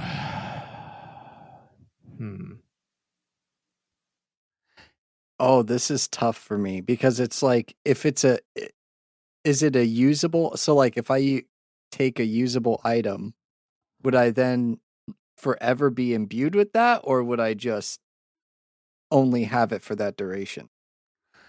It would be an item, and I would imagine the rules would be whatever that item has for a duration. Like once you use it, it's like gone. If it's a health potion, if it's one health potion, and you use it, it's done. Okay. All right. So this is definitely tricky. We need something durable here. Okay. So yeah, so that was my thought too, is like some sort of weapon, but I'm like, okay, but what kind of weapon doesn't have like ammunition or like runs out of charge or something? Yeah. Well, like my immediate thought was like, oh, I'd want a Super Mario star, so I could just be like, just like running around, but it would run out, and then I'd be screwed forever. Exactly. Then you're just regular Atrax in the zombie apocalypse, and that sucks. So my thought, without a video game item, exactly. When you could have had something else. So my first couple thoughts are like maybe a suit of armor, like Iron Man or something, right? But then I'm like, well, I don't know of any, like, it's kind of a shoehorn to be like, oh, I'm sure Iron Man exists in some video game somewhere. So like he's I'm in trying the to think, Avengers game. yeah, but like I'm Yeah. like, okay, maybe do it more video gamey. So like, how about Samus's suit from the Metroid series? All That's right. a Could good have one. Samus's suit with like the gun for an arm. And then I also thought about it, I was like, how about a lightsaber? That's a really good Lightsabers are one pretty too. good. My only fault with that is like you don't get any protect. Like I'm obviously not a Force user, so I'm just a regular dude with a lightsaber, and like zombies got to get close to me to use that. So it's like kind of a nice insurance policy, but like, I feel like the armor's better because then you get Yeah. protection from zombie bites and a cool weapon that doesn't really run out of charge. I I guess think I'm gonna go with the Samus suit. I think I'm gonna go with the Samus suit. All right. That's a good Atrax? one. I'm gonna go with like the Halo shield, or maybe I guess I should just say like Spartan armor because then it has the shield. Oh yeah, And then I could take some hits and then like be okay. And I'm sure that if I'm in a zombie apocalypse, there's like guns and other things. I was thinking of like weapons and stuff from the Dead Rising series because that's like literally zombie apocalypse survival. Yeah. Yeah. But I think I would go with Spartan armor probably. Good answer. Yeah. What Marcus, about what you, would you say? Marcus? It's gonna. All right. So I love the movie Zombieland. Oh yeah, okay. Right? Oh, And yeah. all I think about is zombie apocalypse and what's rule 1. Cardio. Right. Cardio. So what does this fat ass not have? Cardio. Right. So I would get rocket boots so that Hey! so that if I was ever being chased, I could just rocket boot the fuck out of there. It's a great call. You know what I mean? Wait, 'Cause I- hold on. If it's SWTOR rocket boots, they only fly like a little bit off the ground. Yeah, but he's Oh, still faster than a zombie. yeah, still faster than I guess the zombie. that's true. You know what I mean? Like, fair enough. but like I would modify it to be like a Titan rocket boot where you can like jump and get really fucking high really quick. All right. You know what that's I mean? fair. Like rocket need- boots. You need one of if you want to go that route, you could grab one of the Call of Duty perks that gives you unlimited sprint. I forget what it's called. Commando. Stamina up, I think. Stamina up. Yeah. No, like the- I don't. No, rocket Well, no. boots. In like multiplayer. Yeah. Forget Yeah. what the perk is called. Oh, I forgot what it's called. It depends on the game. Call of Duty Yeah. fans, call me out. Terrible host already. Rocket boots. Can't even Yeah, but remember neither the of Call us know Duty the perk. name either. Yeah, you play more than me. Wait. Well, the Yeah, new what? Call of Duty. Okay, so like just to put it in perspective, the new Call of Duty beta was released today. Oh yeah, people are playing it. I should play it. But honestly, I think I'm just done with Call of Duty. Like I've Yeah. heard this story before. I'm not saying that I won't go play it with you a couple times, like just for nostalgia, but I'm pretty much done with it. Like I've realized that like the progression system in Call of Duty isn't what attracts me anymore. Yeah, no, you're not. I'm not like Right. grinding for prestige, but I do like that. Small, quick dopamine hits of like play, kill, go. Oh Yeah. But And I get that especially, every like- day in Destiny. Right. Yeah, I don't really get that in The Witcher, but I get a No. different flavor of like accomplishment and stuff, which I My- also really like.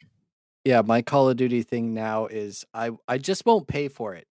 If my friends want me to come play and they'll be like, yeah, it's on sale, $25-$30, come play it with us, I will give them all the time they want. But Yeah. I'm not, or like the free weekend, I'll download it and play during Oh, the free that's weekends. different they've done. trying it. Yeah. Like Yeah. the beta is always fun too because nobody knows the maps, nobody knows nothing. So it's Right. like actually fun.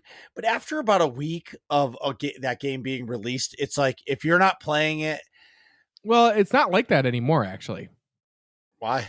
because they have skill-based matchmaking. So all the people that actually know the maps, I've got to go play against each other. Oh, I So see. when you Yeah. hop in, you're in lobbies with other noobs. So it's not Sure. as bad. It really isn't. Coming from CS:GO, it's great being able to be level 1 and run in and just destroy people that have no clue what they're doing. Yeah. And then, as you destroy people your first few games, Yeah, you then it find that gets spot harder. where, then it gets harder.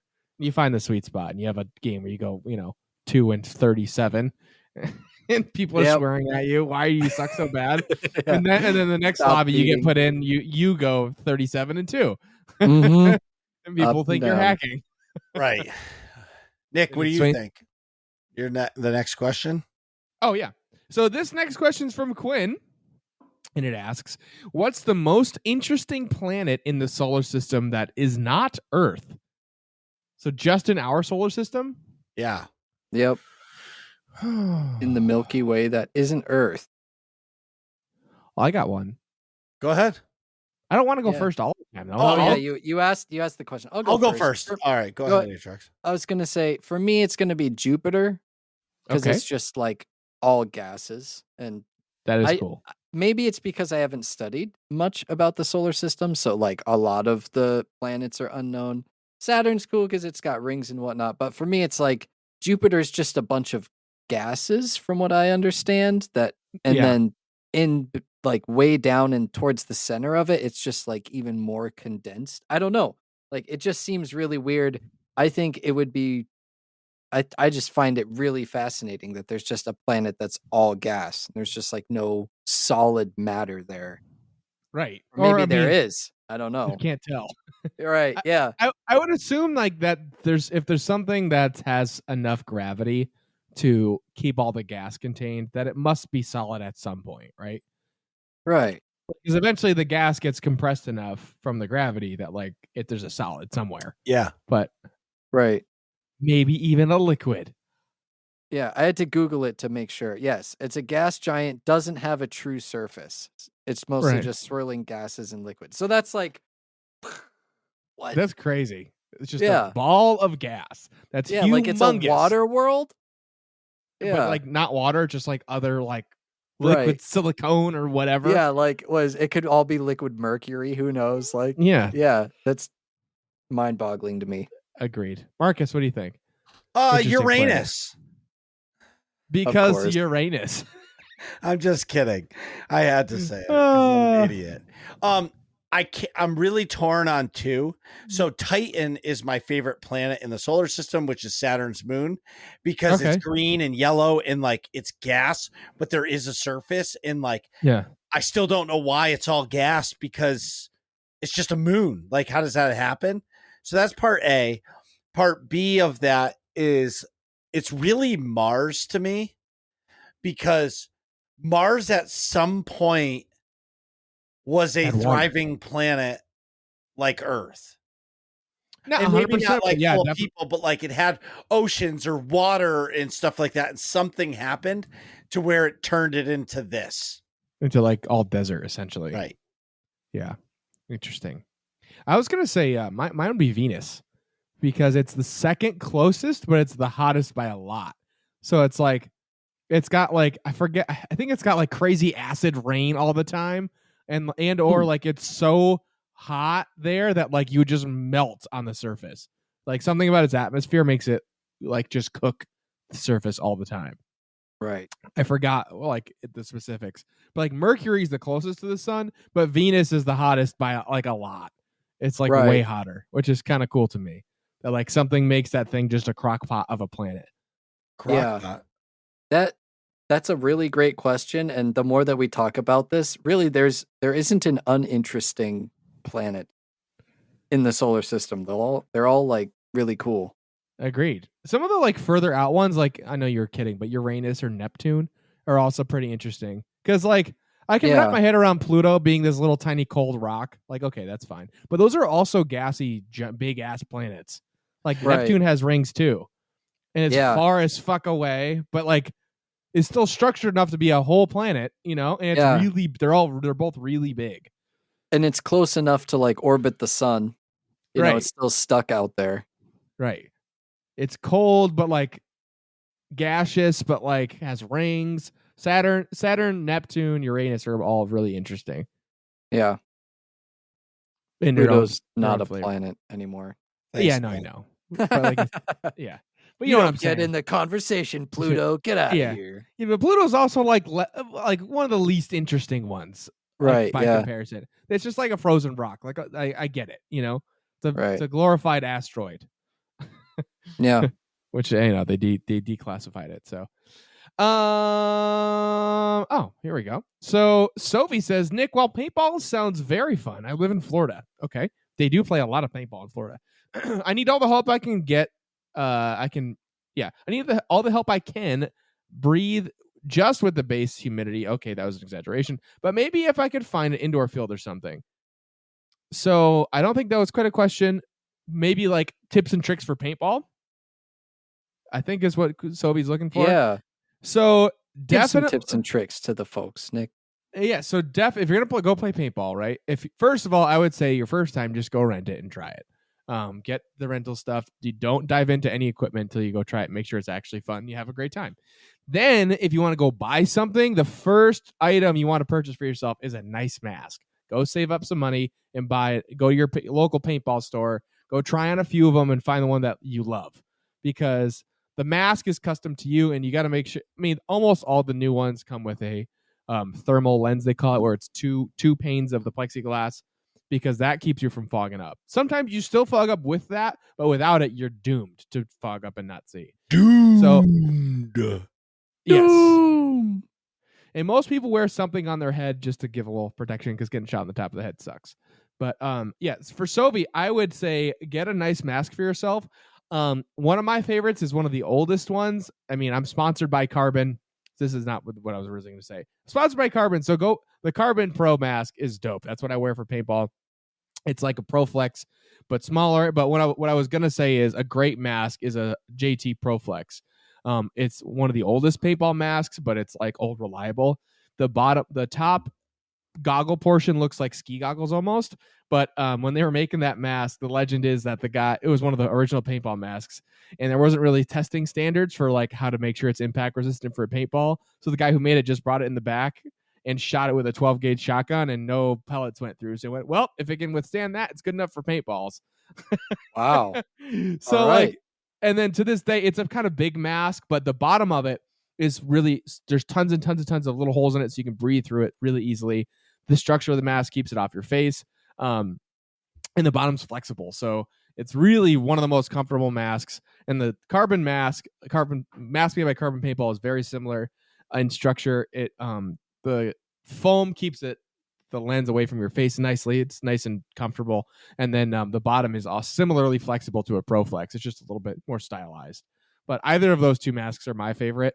I wear a Carbon mask because the team I play for is sponsored by Carbon, but ProFlex is also very nice. That's what I would recommend. They're not overly expensive either compared to some high-end ones. But anyway, Get that's a long-winded yourself answer. a nice mask. I'm going to ask this one. Question for the guest. Atrax. Which I guess That's me. not a guest no mo. Nope. Not anymore. What is the most fun you've ever had on a trip, and where was it to? Okay, Ooh, my that's a good question. favorite. Let's all answer that. I was gonna say, I feel like we should definitely all get a chance to answer this. For me, it was my trip that I took to Australia in 2018. Right from like the beginning, that was just, I don't know. It was probably like a mix of, I'd just been through a bunch of stuff, so it was like, all right, now I've got this vacation to look forward to. I'd always wanted to visit Australia. My family was getting together. It was me and my grandparents and my cousin who was flying from Michigan, meeting us in Australia. That's pretty cool. We took a cruise up the east coast of Australia. It was, I think, like just over a week and a half. So a week in, I don't know, 5-6 days, somewhere in there. We just cruised up and down, and right away from the beginning, it was a 16-hour flight from Vancouver, British Columbia to Sydney. In that airport, I sat down and I had a beer. I had my crab mac and cheese. I was sitting there, total vacation mode, slept pretty much like the whole plane ride. So it wasn't even a big deal for me. Oh, nice. Yeah, got there, super nice and warm. First day out, I got a sunburn. It was kind of rough. But then because I got sunburned, I wasn't sunburnt the entire rest of the trip. And I got over it in like a day. And we were only on the boat for the first day or two. And then we were doing sightseeing. So it was like perfect timing. Yeah. And it was just walking around Australia, trying out all the different foods and drinks that they had there. We got to see crocodiles or maybe it's alligators. I don't know. Australians correct me. Big giant big giant ones, all sorts of dangers in Australia. The animals there are insane. Got to see some cool looking spiders, meet some really, really interesting people. It was super warm and nice, and that was easily, like, hands down my favorite trip. I can't wait to go back. That sounds awesome. Yeah. What about you, Nick? Nick? So like I've gotten I just remembered a couple things. So originally I was gonna say Mexico, but it's not Mexico. The trip, I will say, Mexico is a really, really relaxing vacation. I don't remember what year we went, but my family and I, like my parents and my sister, we all went to Mexico for like an all-inclusive resort where it was just like beautiful beach, beverages, just relaxation the whole week. We had like that is definitely the best spa experience I've ever had. Like I've had some massages before, but there was like there were a whole pool experience that I'm gonna butcher on here. It's called the multi-circuit. It was called a hydrotherapy circuit. Yes, so where it you was go into like the sauna, you get the bucket of water dumped on your head, and then you go into this, then you go into the sauna, and then you walk through the water and come out, and then you walk through hot water. Yeah, I like how you're telling us about his vacation. No, because he did something similar. You went to, like, on your honeymoon. Yeah. It was a different resort, but it was the same like section of Mexico, and it's the same shit. Right. By the time you get your massage, you're already mush. 100%. So like, if you ever got a nice massage and you're like, like feeling afterwards, like you're like that before you get the massage, and then on top of it, it was the best massage I've ever had in my whole life. I think it was 90 minutes, like crazy hot stone with like aromatherapy, and it was awesome. But yeah, the pools thing was like, you start off with like in a regular swimming pool with some jets you can like put on your back and like massage some stuff. It was like regular temperature, and then you went to like a slightly warmer pool with like something else, and it's like, and then you went to like a hot tub, and then you went to like the cold tub, and then you went back to a different hot tub that's like 3 degrees less warm or something, and then you went like these rooms. So it was like Marcus was saying, there was like a regular sauna room, and then there was like an extreme sauna room with like eucalyptus and mint in the air. So it was like Vicks Vapor Rub, but like smelled better and not like medicine, and like made you like sweat and like all stuff come out of your nose and pores, and then you're just like, ugh, everything came out. And then you went to like a cold room, and then you went like back to the other, like the Vicks room, and then you went to the regular sauna, and then you like took like a little mini shower thing, and then you went to your massage, and it was like, holy shit. Wow. It was like it was like a couple hour process probably. Yeah. It was like a half hour of like the pools thing, and then like your massages, whatever, like hour and a half, whatever you paid for. It was fucking awesome. And then obviously the rest of the vacation is like not standard issue, but it's like that all inclusive like beach resort. So you're just relaxing. There's like several different restaurants you can go to. So that trip was awesome. I highly recommend going to like an all inclusive like that, especially with a nice spa. Get the spa thing, like whatever their spa thing is, even if it's just a massage, go get a massage. Like then we did it like the second day, like we do it the travel day, and then like you wake up and then you do the spa thing. So it's like it's stressed out from travel, and then you like start relaxing. That was definitely the move. But no, what I was gonna say is the question was the most fun trip. It's got to be Disney. I've gone 3 times, I believe, with my family, and once when I was like 8, once again when I was like 14, and then again when I was 12, like 18ish, I think, roughly. I think I was in high school still, but we went to Disney and Universal, and I was able to see like the Harry Potter world and stuff. That's when it had been built recently. That was super cool. But all of like the Disney rides, the roller coasters, like the whole Disney experience is fantastic, and Universal Studios is too. So like those trips were epic also in terms of actual just fun stuff, like activities. Disney and Universal 100%. I'm also a big roller coaster person, so I like all the rides like Everest and the Mummy at Universal. I rode like 4 times because there was somehow not a line one of the days. Like it was supposed to be a torrential rain or something, and it wasn't. There's nobody in the park. So I rode it, I like ran up, rode it first thing in the morning. There was no line. Got back in line, rode it again like 3 times in a row or something. That's awesome. Finally, the guy at the entrance like, you're back again, huh? I was like, dude, there's nobody here. Why not? He's like, fair enough. Yeah. That's awesome. But yeah, Disney Universal probably the fun trips, but like highlight to that Mexico trip was awesome too. Marcus, what was your favorite trip, you think? I have to say my honeymoon. So we were gifted 5 days in Disney, a hotel for 5 days at Wow. Disney. Ooh. As Like our wedding gift. the one that's inside? Yeah. Oh yeah. That's awesome. So that's what Which we one do. do you remember? Old Key West. So Oh, nice. that's what we did. So we did that for 5 days, and then we went to Mexico for 17 days right after. I feel like Ooh. that's a good move. I feel like if So- you start off like with the busy thing, Yeah. you know, And- you're like already hustle bustle from like the wedding, Right. and then you go right into the activities. Like that makes sense. I feel like if you tried to relax and then go do the thing, that would be worse. You know? Yeah, we- and then go back to life. Yeah. Right. Yeah. The only regret I would say I had is we left the next morning after our wedding. And like, yes, that's the traditional experience. So like, you don't even have time to think about anything else, like, except that, hey, we just got married. You know what I mean? But at Yeah. the same time, like we were exhausted. So like the first day we got to Disney, like you ever are so tired, like you feel like your stomach ache and you're just tired. Oh, yeah. And you can say suck less, but like we were exhausted. No, dude, you had your wedding and then How about this? I'll put it this way. I was so like feeling like that. I rode on Space Mountain when we got to Disney and I got completely motion sick. And like roller coasters That don't doesn't- affect me like that. That's Yeah, it how we doesn't were happen to both you. like, let's just go back to the hotel room and chill. Yeah. But- Yeah. I'll say this. Going to Mexico for that long. So first off, I almost lost my job at that point because my boss was like, you can't go away for 3 weeks. I was like, I'm out, dude.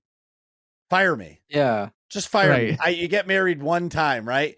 Like, Right. yeah, I get this experience once. Like, fire me. I don't care. And he's like, what? I was like, fire me.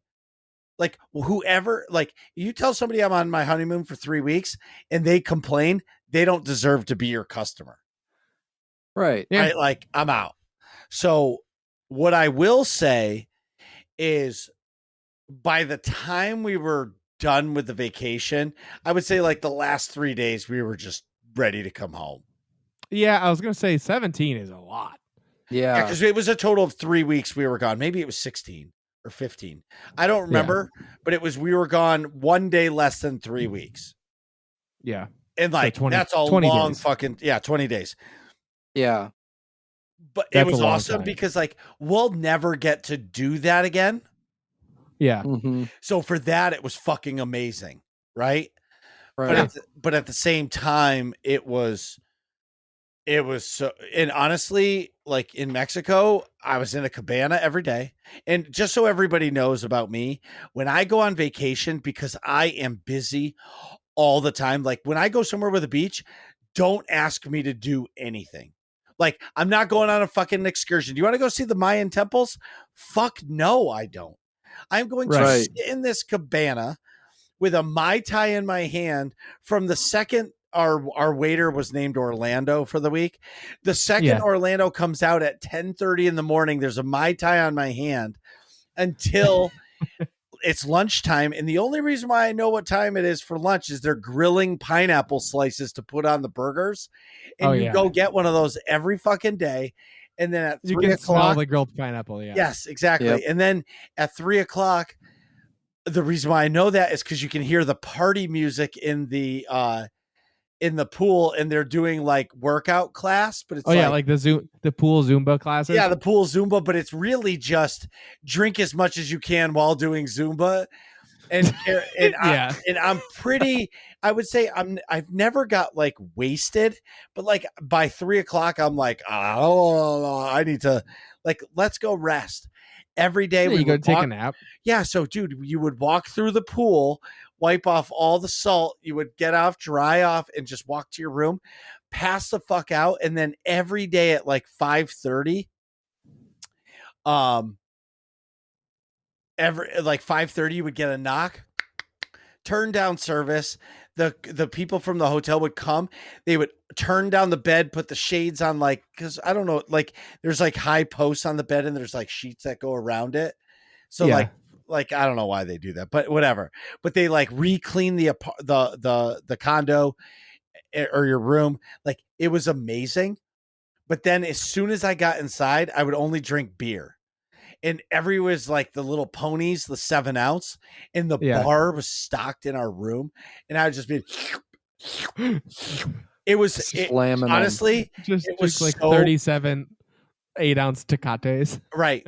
I'll never forget when I came home, or when we came home, I had to go to the grocery store because we hadn't been home in 3 weeks.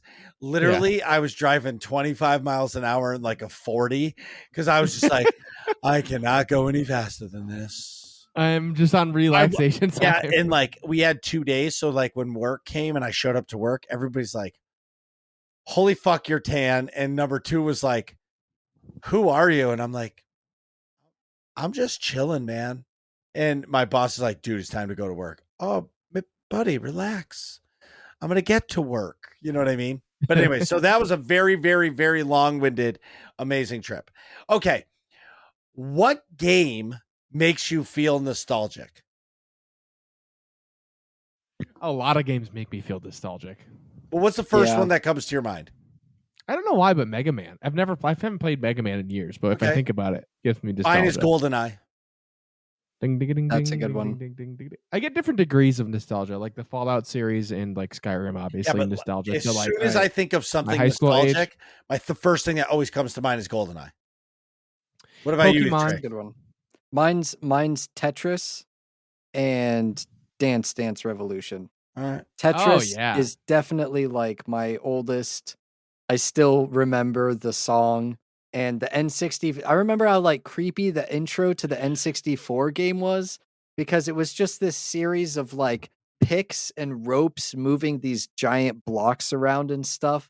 And Yeah. I always wondered what sort of people or creatures or beings were doing this, but I never got to see it because they never put it in there. Like as a kid, it was just so weird and creepy, but then Yeah. the game was a ton of fun. So definitely Tetris, and then dance games are just awesome. That's nostalgia too. We should go try to find a dance game because I'm fucking terrible at DDR. Dave Like, and Buster's. I'm tragically bad. Yeah. Dave and Buster's, buddy. Just call the arcade and ask if they have any DDR. Pump It Up is another good one. Pump It Up. That's my ultimate favorite. Yeah, Pump It Up. So instead of like Dance Dance Revolution is up, left, down, right. Pump It Up is the diagonals. diagonals and the middle. Oh, the middle too. Yeah, so it's 5 instead of 4. I don't know if I can handle that. I don't think I can handle any of it after my last display. I wish that was recorded. All right. Yeah. I'm going to round us out. I'm All right. stealing the thunder here. Steal Go the for it. thunder. Do it. DL Smooth. If you had to move anywhere besides California, where would you recommend and why? I would never, ever, ever move to California. Just, I'm putting that out there. me neither. Ever. Me neither. California is not a state for me. I'm not No. saying it's not, the beaches aren't beautiful. I'm not saying that the redwoods aren't beautiful. I'm not saying any of that. California is not for me. Anywhere It's that fun to is, visit. anywhere that has a fault line that runs through 3/4 of the state, I'm out. That's It true. also is like burns every year now. But that's what I'm Yeah. saying. So like, there's a lot Yeah. going on with California that But where would you recommend? Okay, so I'm gonna give a part A and part B, and I'm stealing the thunder here. Part No, A go for it. is I don't have a good answer yet, so. I want to move to Florida because it's fucking warm all the time. Mm-hmm. Right? All the right. time. It's always nice. Like it rains every day, but who gives a fuck? It's just rain. Yeah. Second thing I will say, Yeah, but in Florida it rains for like 10 minutes. And then but that's what I'm saying. It rains every day. Yeah, not like here where it rains for 3 days in a row. No, right. But the other side of that is I would actually tell people New England because you get Nick, see, you say no, but hear me out on this. It's because no, I'll counter your points. Go ahead. No. So what I'm saying your is in Florida, you get 2 seasons, right? If Okay. you want to experience 4 full seasons, like I fucking hate winter, But that's So do because I. I've lived here my whole life. But if you live in Florida and you move up here, those first few years, you're going to love winter. And you're going to love seeing the leaves turn orange and green and blue and all that stuff. You know what I mean? And yellow. Yeah. Like if you move to New England, you see the 4 seasons. That is pretty rad. Yeah, I mean, I'm definitely jaded because I've lived here my whole life, but my giant gripe with New England I've got is twofold. One, winter is 6 months. It is not equal. It's 6 to 7 months of shitty winter weather. So that sucks. Because like the back half of November is cold enough for snow. All of December is cold enough for snow. January, February, March, and at least 3/4 of April is cold enough for snow. So you really don't start to get spring you get spring for like a week in the end of April, early May, and then by like the second or third week of May, it's full on summer. So spring barely exists, and it's mostly winter. Winter and summer, yeah. Yeah, and then in the summertime, it is as humid, particularly the past like 10 years or so. It's as humid in New England as it is in Florida. It's like 80% humidity in like July and August. It's really fucking humid. So like it's a dry heat doesn't apply here. It's humid as fuck in the summer, and then it's winter for like 6 months. That is rough. I especially like for me, I couldn't handle it because that would be way too cold. Yeah, if you don't like the cold, that sounds like avoid that place. Avoid the East Coast. That's why all the East Coast people have like this like grumpy demeanor. Like because they deal with cold all the fucking time. It's what about you? Super annoying. So Nick, where would you recommend? So I mean, certainly not. No, okay. I will say New England has perks like school, like colleges up here are good for lots of good medical care and things like that. Yeah, it has its perks, and if you want the 4 seasons, great. If you don't mind the snow, all that fun stuff, right? But it's got the best sports teams. Just saying. But well played. Yeah, I would recommend someplace warm. Florida's a good spot. I actually pretty much like Florida, but somewhere warm. I think Colorado's probably a nice area too, because they get 4 seasons too, but not like their winter is much more manageable. It's like 30s or like high 20s, and then like it snows and then it's warm the next day. You know what I mean? Like I've heard of like I don't really know specifically where in Colorado, but I've talked to somebody from there, and it's like, yeah, we just got like a foot of snow yesterday, but like now it's melted today because it was like 70 degrees. So it's like, oh, wow. well, that's nice, you know? Yeah. So or like all up into the air. 7, yeah, it's 7 here, 70 here at the the bottom of the mountain, but at the top it's all snow. So or like stuff like that. Yeah. It's much more pleasant like to manage the winter. Like my biggest gripe is the winter in New England. It's so long. Like you might not have snow for that long, but the cold is that long. Like I've had plenty of Halloweens where it was like less than like in the teens degrees. Wow. You were like, you can't go outside. Like girls are like legit freezing, and if they're wearing a particularly scantily clad outfit. Right. Yeah. No one wants to go out in that. Right. So not. I mean, I would say the South, probably Florida. I've heard Arizona's nice too, like crazy hot, but like it's a super dry heat, so it's not bad. I've heard like certain parts of Texas are nice too, like either the coast or like by Austin. I will say I've been to Dallas. I did not like Dallas at all.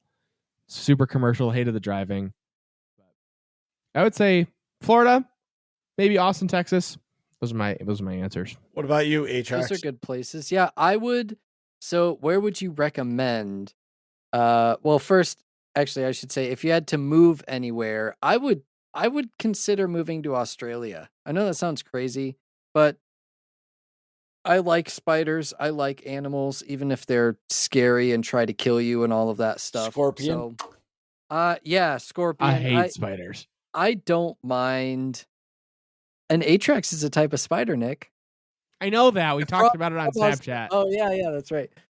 But yeah, so I love that type of stuff. I wouldn't mind going out there. I love the warm. I love the Australian accent. I think it's really cool, and to just be surrounded by Australian people all the time, that'd be pretty neat.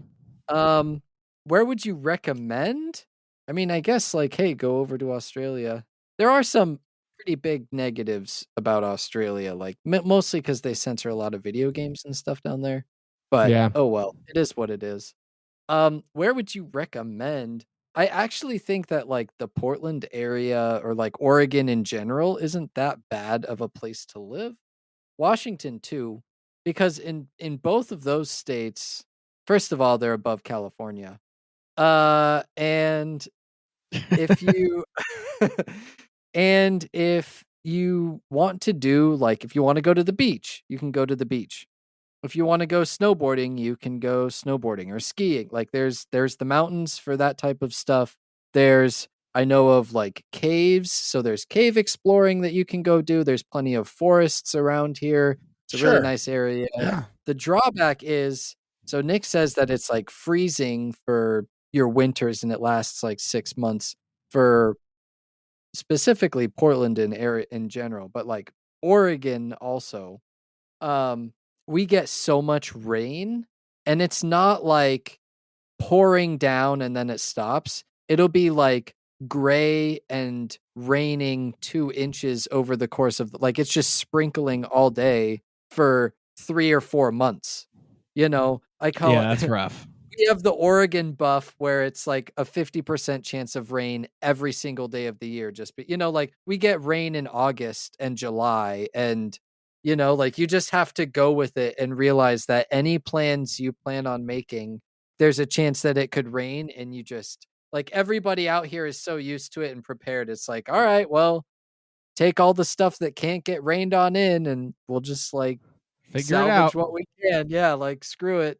Yeah. Just go for it. So like not in Washington the same way.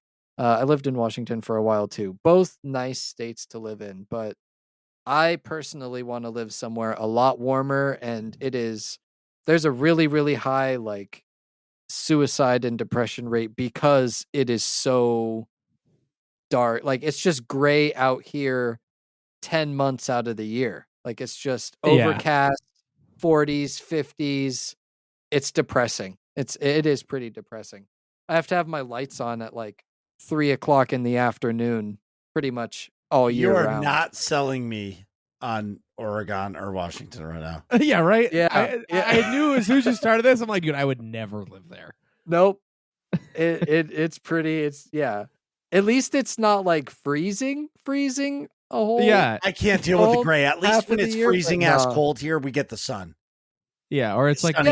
it's a bright overcast. Or it snows and the snow like brings that light because it's so white, you know, like it's so bright Yeah. and reflective, then the light kind of, you know, lifts off of the snow, but nah, it's just raining. Yeah. I'm not looking forward to snow, but I am looking forward to Atrax being on the show. So this is awesome. Yes. It's the start of a new beginning. The first one episode down. What are you guys talking about in here? Find out next episode of Working Class Nerds.